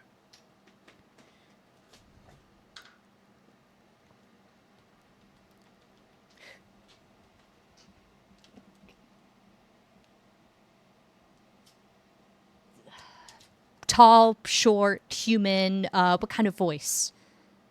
If you heard that person talk, would you recognize the voice? Probably not. It's really hard to make formative memories while in a fist fight.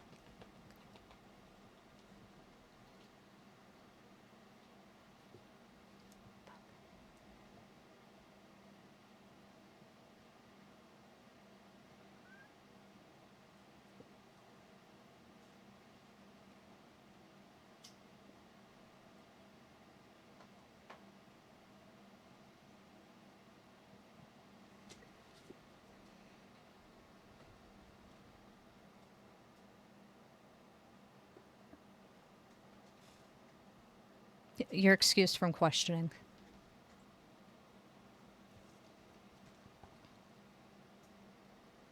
Anne will like remain in the circle for like a second and like sort of like jiggle around a bit, like sort of.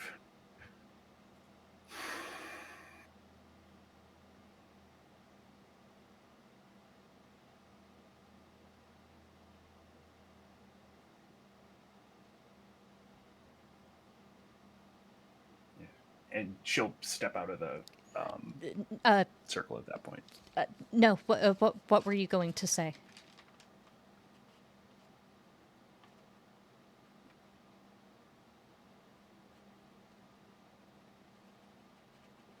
Uh, um,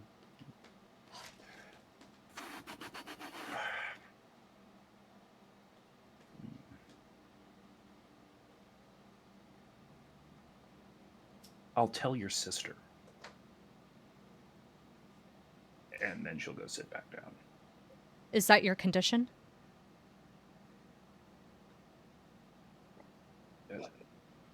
Sure.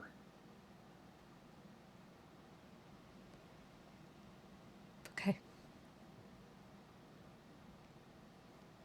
I'll have that arranged. He was like halfway to sinking into his chair and he'll stand up abruptly and leave the room. He'll be right now. There's like too many people in this room. I think he might be trying to arrange like a private situation. Great. You're right. He was way more. She was way more involved in this than I thought. Wow. No, I had a feeling. Yeah, that's on me. Yeah, I Wow. did.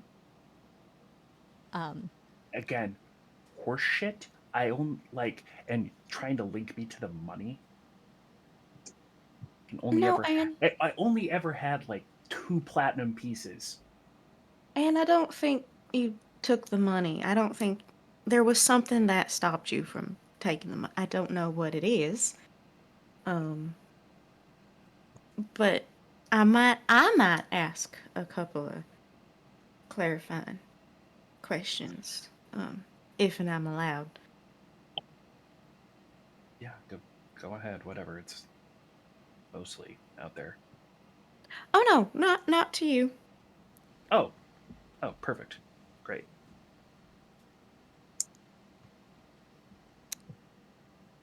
As Chancellor Yapala is about to speak, the door opens. The Prince Regent returns, beelines for Captain Elsie, who, when he gets within like 5 feet, she like stands up and looks at him kind of stiffly. She's taller than him. And he leans in and will start whispering to her. And she'll say, What? What?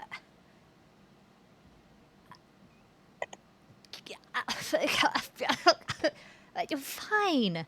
But I want compensation if I'm holding negotiations on my fucking ship. Fine. We'll talk about it later. Whatever. And she'll take a seat and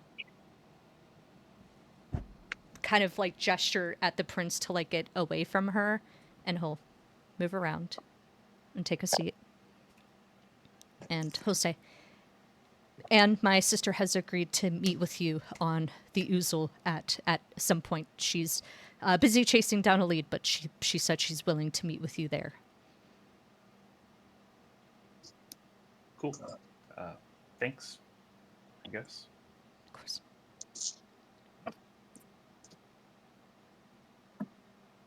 Chancellor Yopal speaks, and he says, Legato, do you have any insight or any comments you want to make?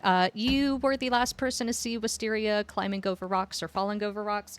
Do you know where she went? No. She just was as interested as I was to find out what kind of situation was on our hands insofar as the Empress's death. I don't know where she went. I don't know where she is now. Well, you've been cleared of. You were a favorite of the lead Empress with your performances. She was a very good appreciator of the fine arts. Yes, she was.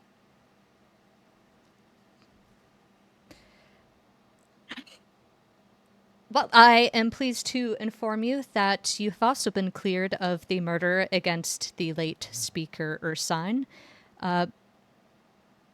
Actually, Speaker Niddy, my son, you should speak. And the younger, handsome Chultan man he has a very wry expression and seems delighted. And he'll say, Believe it or not, Legato, you actually fulfilled an assassination contract that we had cleared with Tin Towns and Chult. Speaker Ursine had been a problem for both governments, and it is a bureaucratic failing that you even saw time for the assassination. We will be compensating you for the 3 months and for inadvertently fulfilling the contract. Oh, I didn't realize there was an assassination on his head. Or a contract on his head, I suppose.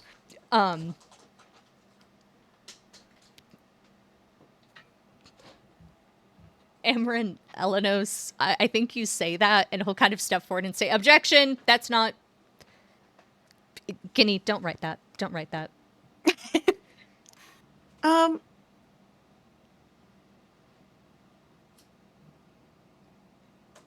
I only have, I guess, like 2 questions. You said, Coach Call Vecna, she's a child, yeah? Yes. 13 Air Genasi is usually wearing some yellow and snake vestments. Wait, Vector? Vecna Uh, are Vector.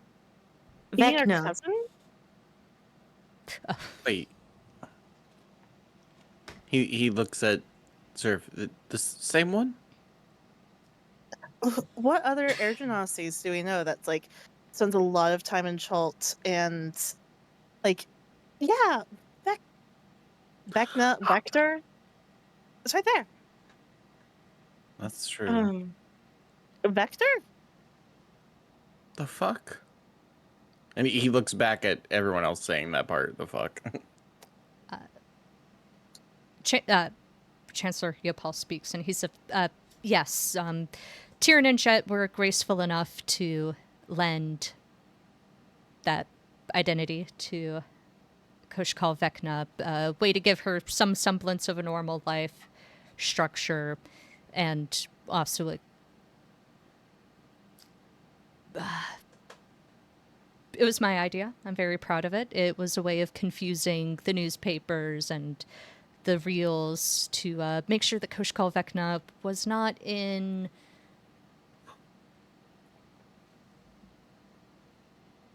It would be confusing So to get information on her. so our cousin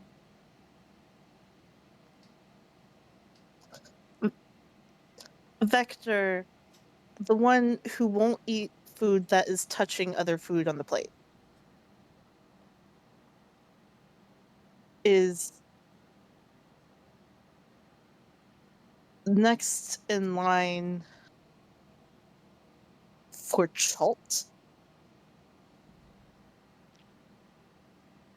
I'm surprised that you're surprised at this, given that one of your uncles is Cobalt and the other is the Chosen of Mistra.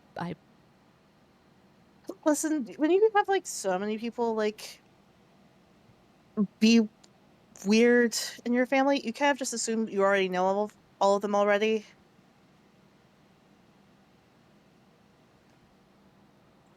uh, But anyways, well, fuck.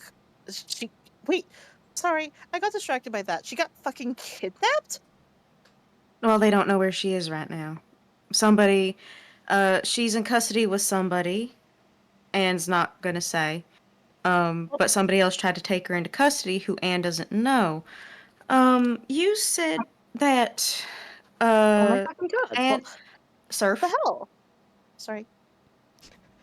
um, you said that Prince Careless, one of your questions to Anne, was whether or not she got in a confrontation with Naga Shago, Yes. who Anne said she didn't know. Yes. The other follow-up question you asked was that somebody else tried to take her into custody who Anne didn't know on account of that she would not remember him as she did not get his name, she would not remember his voice. It is hard to make memories when you're in a fist fight. Would that correlate in a sense that Shago was in fact the one that she got in confrontation with and possibly was the one that tried to take Vecna into custody, and is that culpable?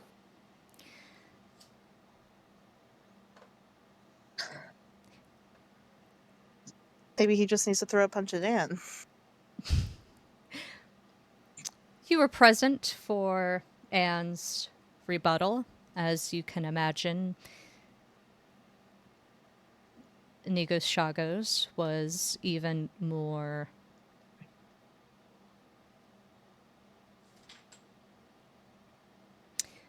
a misstep with Nigo Shago will lead to a civil war. Okay, so you're saying that he wasn't the one, that there is no way that he could be the one that just tried to take Vecna into alternate custody. Speaking plainly, I know who benefits the most from the removal of the late Empress Mercenari and Vecna, and no amount of alibis, diversions are going to assate my paranoia. Okay, that's fair. I'll work off of my own personal assumptions then. I'm prone to doing that anyway. So my next thing is that, Surf, you said that Herman had said it was the best he could do to save your mom from the sins of him and your dad. Something like that. It's been a hot second, but And you guys like, were essentially done in for treason. I fucking guess. I don't know. Interesting. Herman, is that what happened?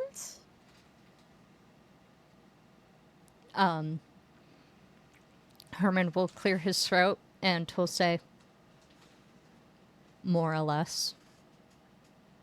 Was Carolina the one lady? Was it just her, Maj, and Vecna? There was nobody else present? My nephew, Carolina's young son, Edgar, was present, and we know that the late Empress's champion, Duvaneth, was dealing with a powerful wizard on the roof of the building. Byrez Ak Menos, if... Wait, Hold on, I think she might have, no, that can't be the same person that's connected to a weird cult in the middle of the ocean. Um, I, I'm trying to think, I suppose. Is there any...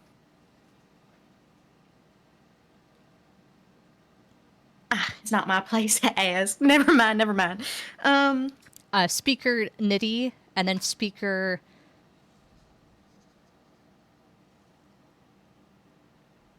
Brandish, the Speaker Ishtvan, both at the same time say, no, please. No, I was just thinking, is there, like, someone who, like, you went up and you started talking about how Chult is very important on this, like, international stage. Was there anything economically in Ten Towns that Chult was maybe disrupting that could have made people upset with her?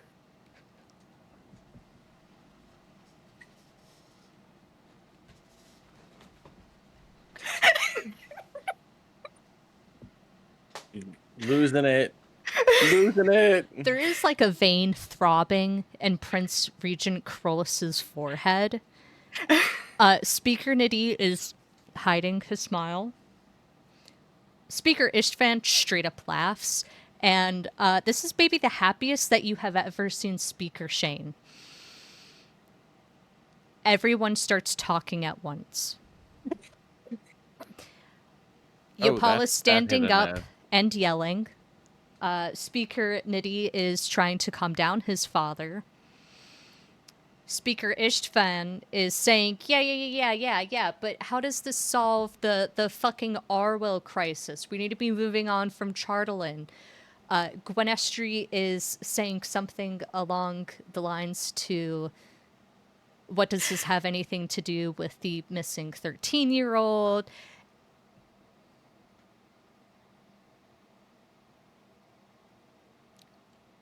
Speaker Shane is going on a diatribe about the Chartelin, the Empress's involvement, Neverwinter's involvement. But as she's talking, she does lean over and like squeeze Legato's shoulder and like, you know, a kind of like Thanks for saying that, man.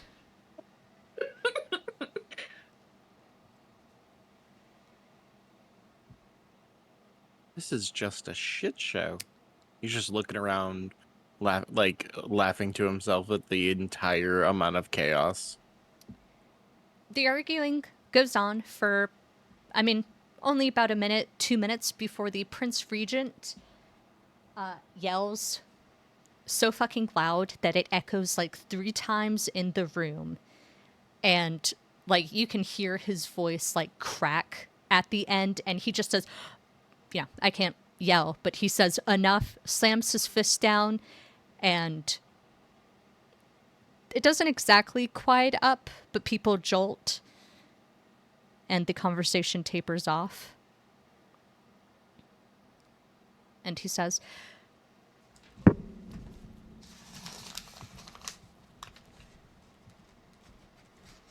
"Thank you, Legato, for your wonderful insight into international geopolitics and economics.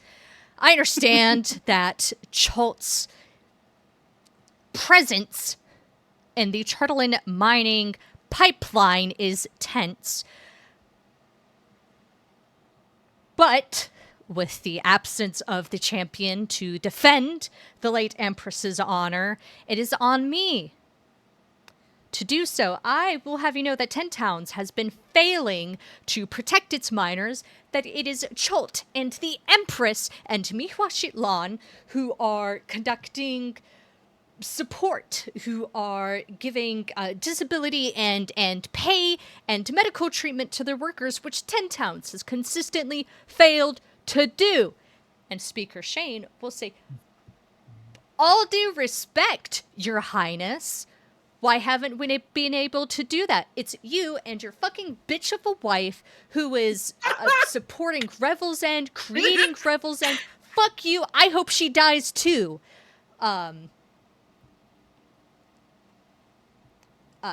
Corollas is like leaning across the table, leaning across people.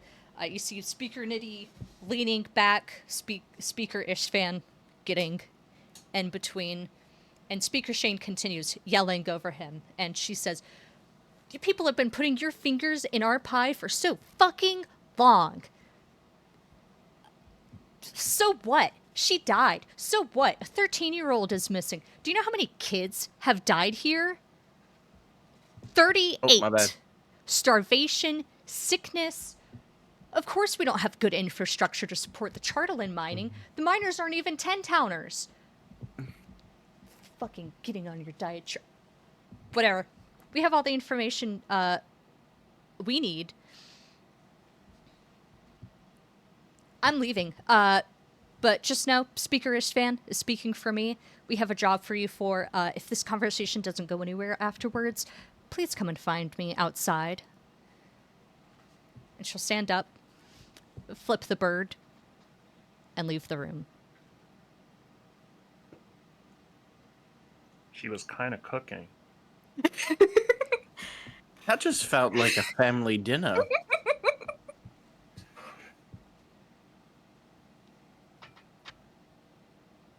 Legato is just sitting there with his hands politely folded in his lap. And he looks up and he says, "I would say, also not just from a Ten Towns angle, I'm sure that if there are people in Ten Towns this upset about what's going on, then there is no doubt people in Cholt that might have their grievances with the Empress. You said that Vecna is an air genasi?"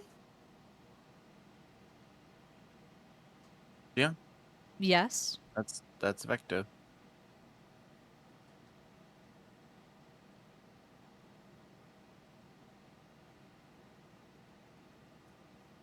No, I don't want to besmirch I don't want to besmirch a lineage or a royal family like that. That is most I just got cleared from one thing. I don't want to put myself on the list for another.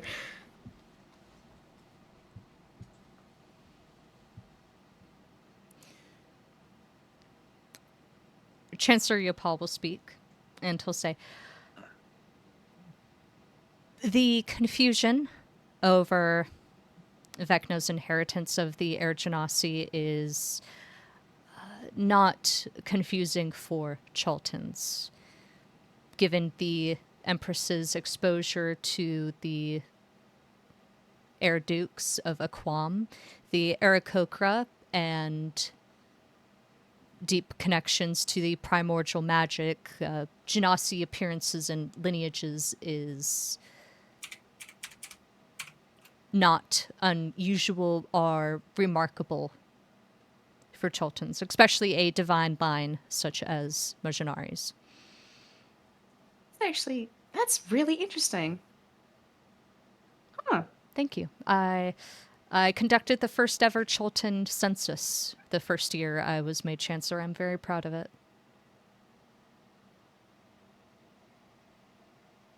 Have you guys asked this Shago person anything?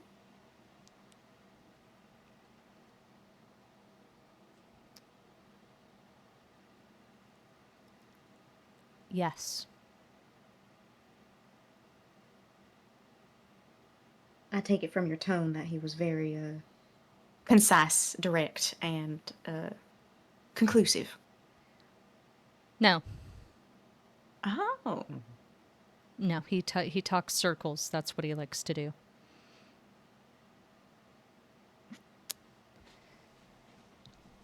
Interesting.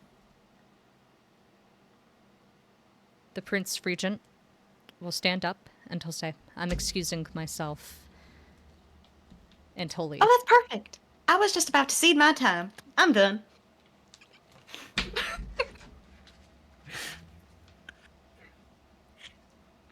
Riptide just puts like a fist up to get a fist bump from Legato. Legato fist bumps.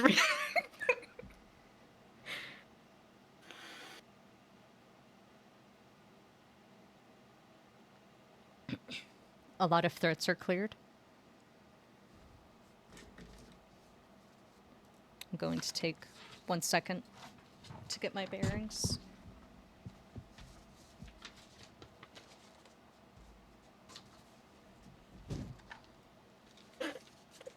I think like refreshments are brought in.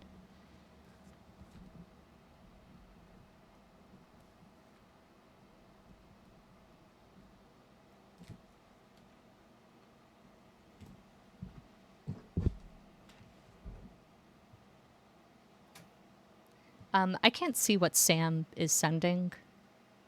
There's people that need to get home, and I'm the only one with a car license. I apologize, but I have to dip. Okay. I'm very sorry.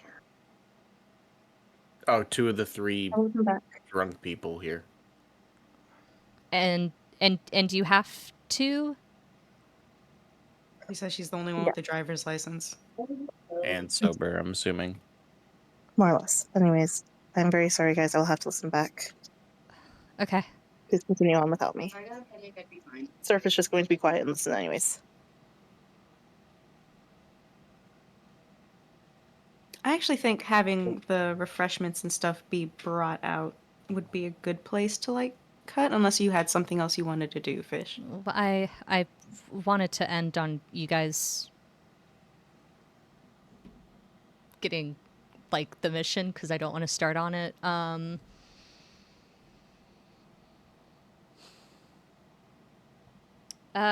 We'll just take like a 5-minute break here and then we'll come back. All right. Sounds good. Yeah, go to break screen.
All right, we are back.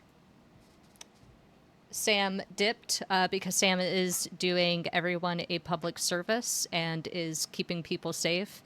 So, ups dubs to Sam.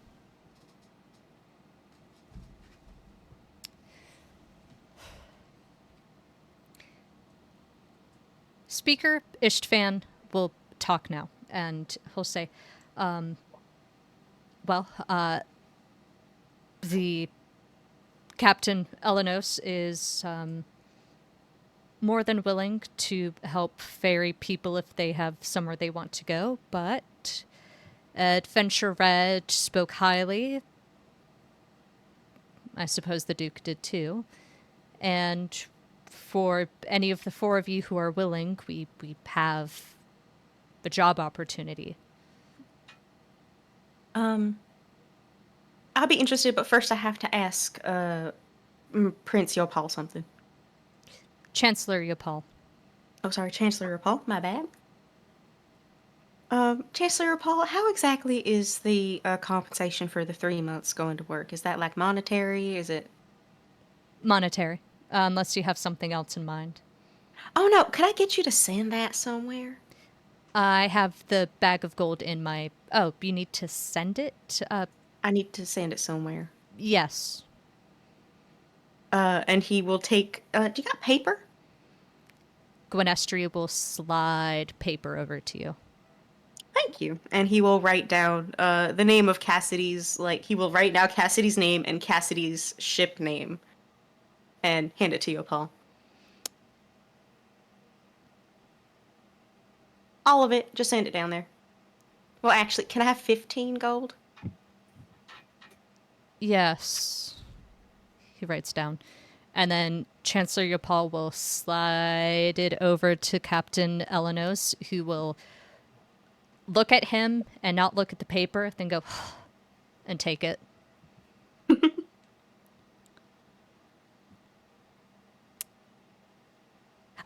Anyways, y'all got anything? No, just want my stuff.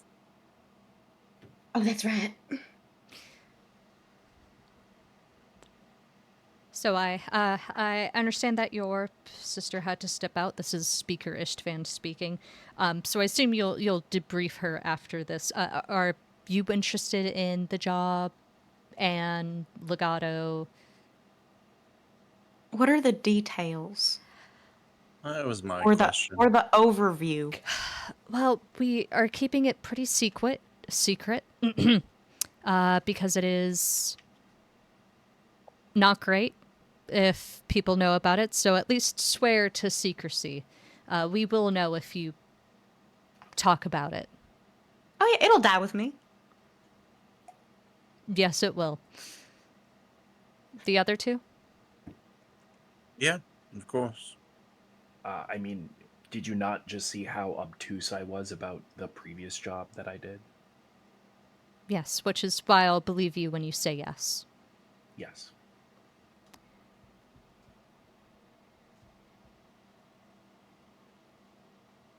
The Arcane Brotherhood, on good, outstanding authority,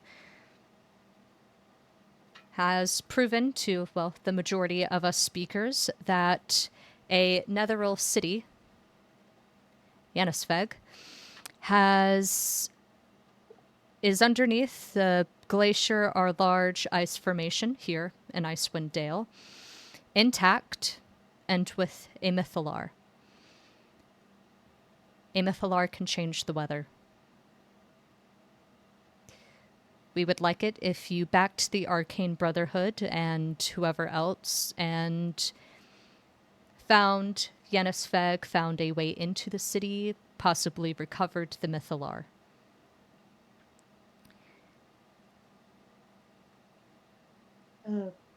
Sure. I'll try. Yeah, why haven't you done it already? Aren't you not a group of all powerful mages or whatever? Well, I'm not. And But as we understand, them taking over Revel's End is a part of that plan to have a central area for information to deploy wizards. You'll have to speak with Rhapsody. The others are pretty tight-lipped or don't fully know what's going on. But from our end, 10 Towns has been too busy with starvation, the mines, to devote support, not to mention the interpolitics with some of the speakers. New El Terrell is notably stonewalling us.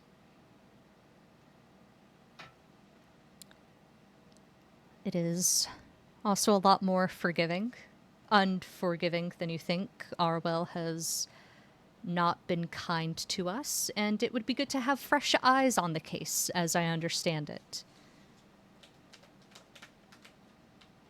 Really quick, out of character, who's been stonewalling them? Just the New El El Terrell. Terrell. new Elturel has been stonewalling them, as far as supplies and whatnot.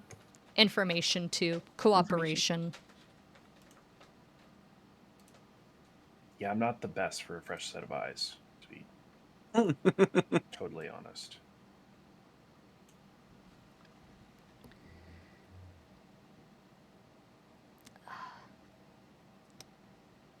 I don't see why not. Okay.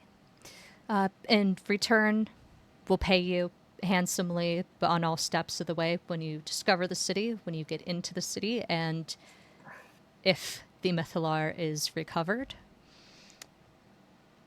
And we are more than well aware that, especially Legato, since you're so keen, I will be leaving my post soon as the Speaker of Duganville. I will be naming you Speaker of Duganville, so you have some degree of diplomatic immunity and movement throughout 10 towns. Legato like freezes and he points at himself. Me? Yes, you. A little part of the reason why we had you come in here is we wanted to see how you conducted yourself. Brigida Semper spoke highly of your investigative work, and after seeing it firsthand, you composed yourself well to the Prince Regent. You asked good questions. We would be honored to have you as one of the many speakers of Duganville.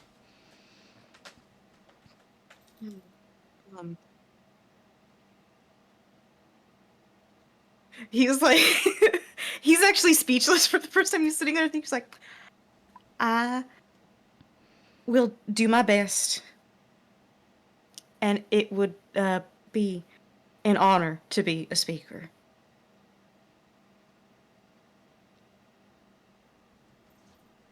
Thank you. For the other two, how does that proposal sound?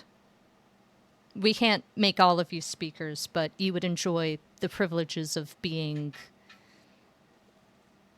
associated with one.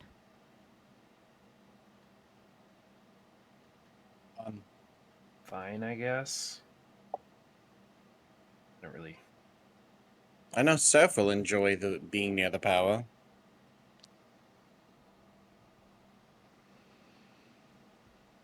It's not really my thing, but so be it.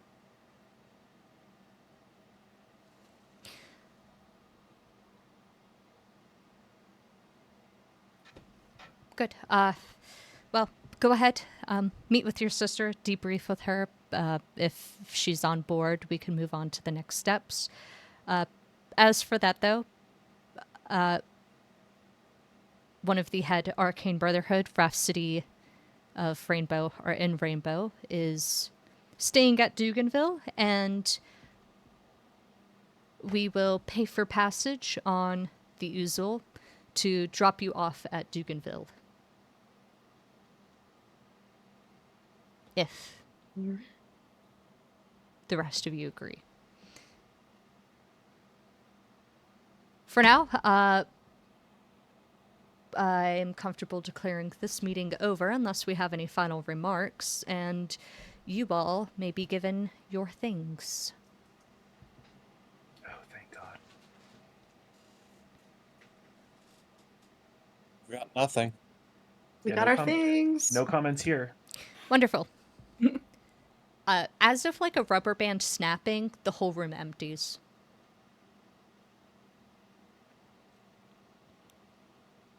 Gwenestri hovers, but leaves. After a few moments, just like one of the more friendly guards will emerge with boxes of things. And I think it's just like 2 cardboard boxes that are labeled like 301, 300, 302, yeah, your numbers, and just kind of drop it. Inside, you will find the clothes that you were wearing when you were arrested. And in your case, yours have been cleaned to the best of whoever laundered its ability and then like stitched and repaired with a very clean, even hand. Like this was stitched, repaired nicely. You'll find your weapons, and of note, you will find a kind of damaged device of some kind, which I will explain in more detail next session, and a dagger that seems to be like 3 scissored blades overlapping together with a pin holding the 3 blades together,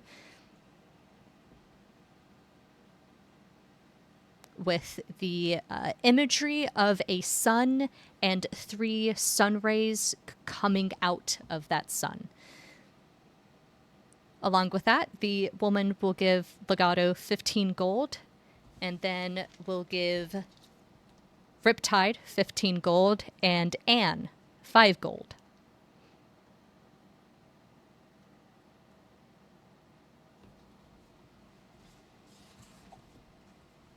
Okie dokie.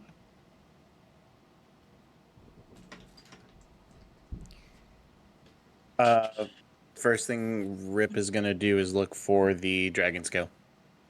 Yeah, you're more than able to find that.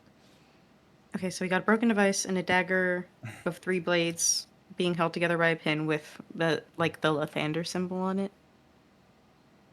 If that's what you think it is.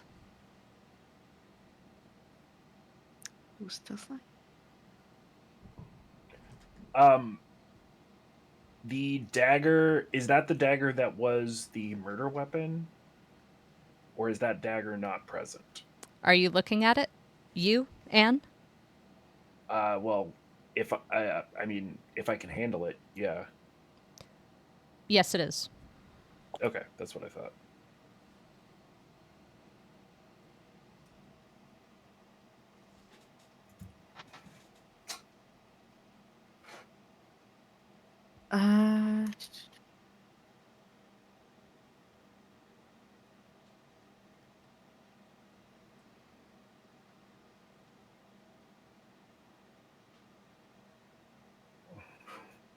Uh, Legato's gonna like rummage through his things, and the first thing he takes out is a little locket that looks like a compass, and he just immediately puts that on.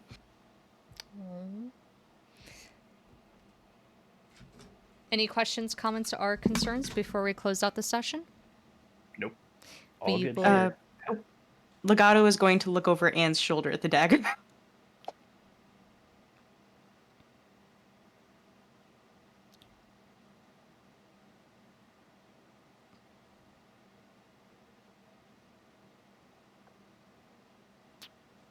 It's mostly to describe to her what it like actually looks like.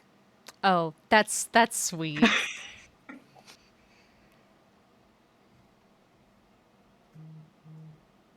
we will end the session with the group reconvening with Surf.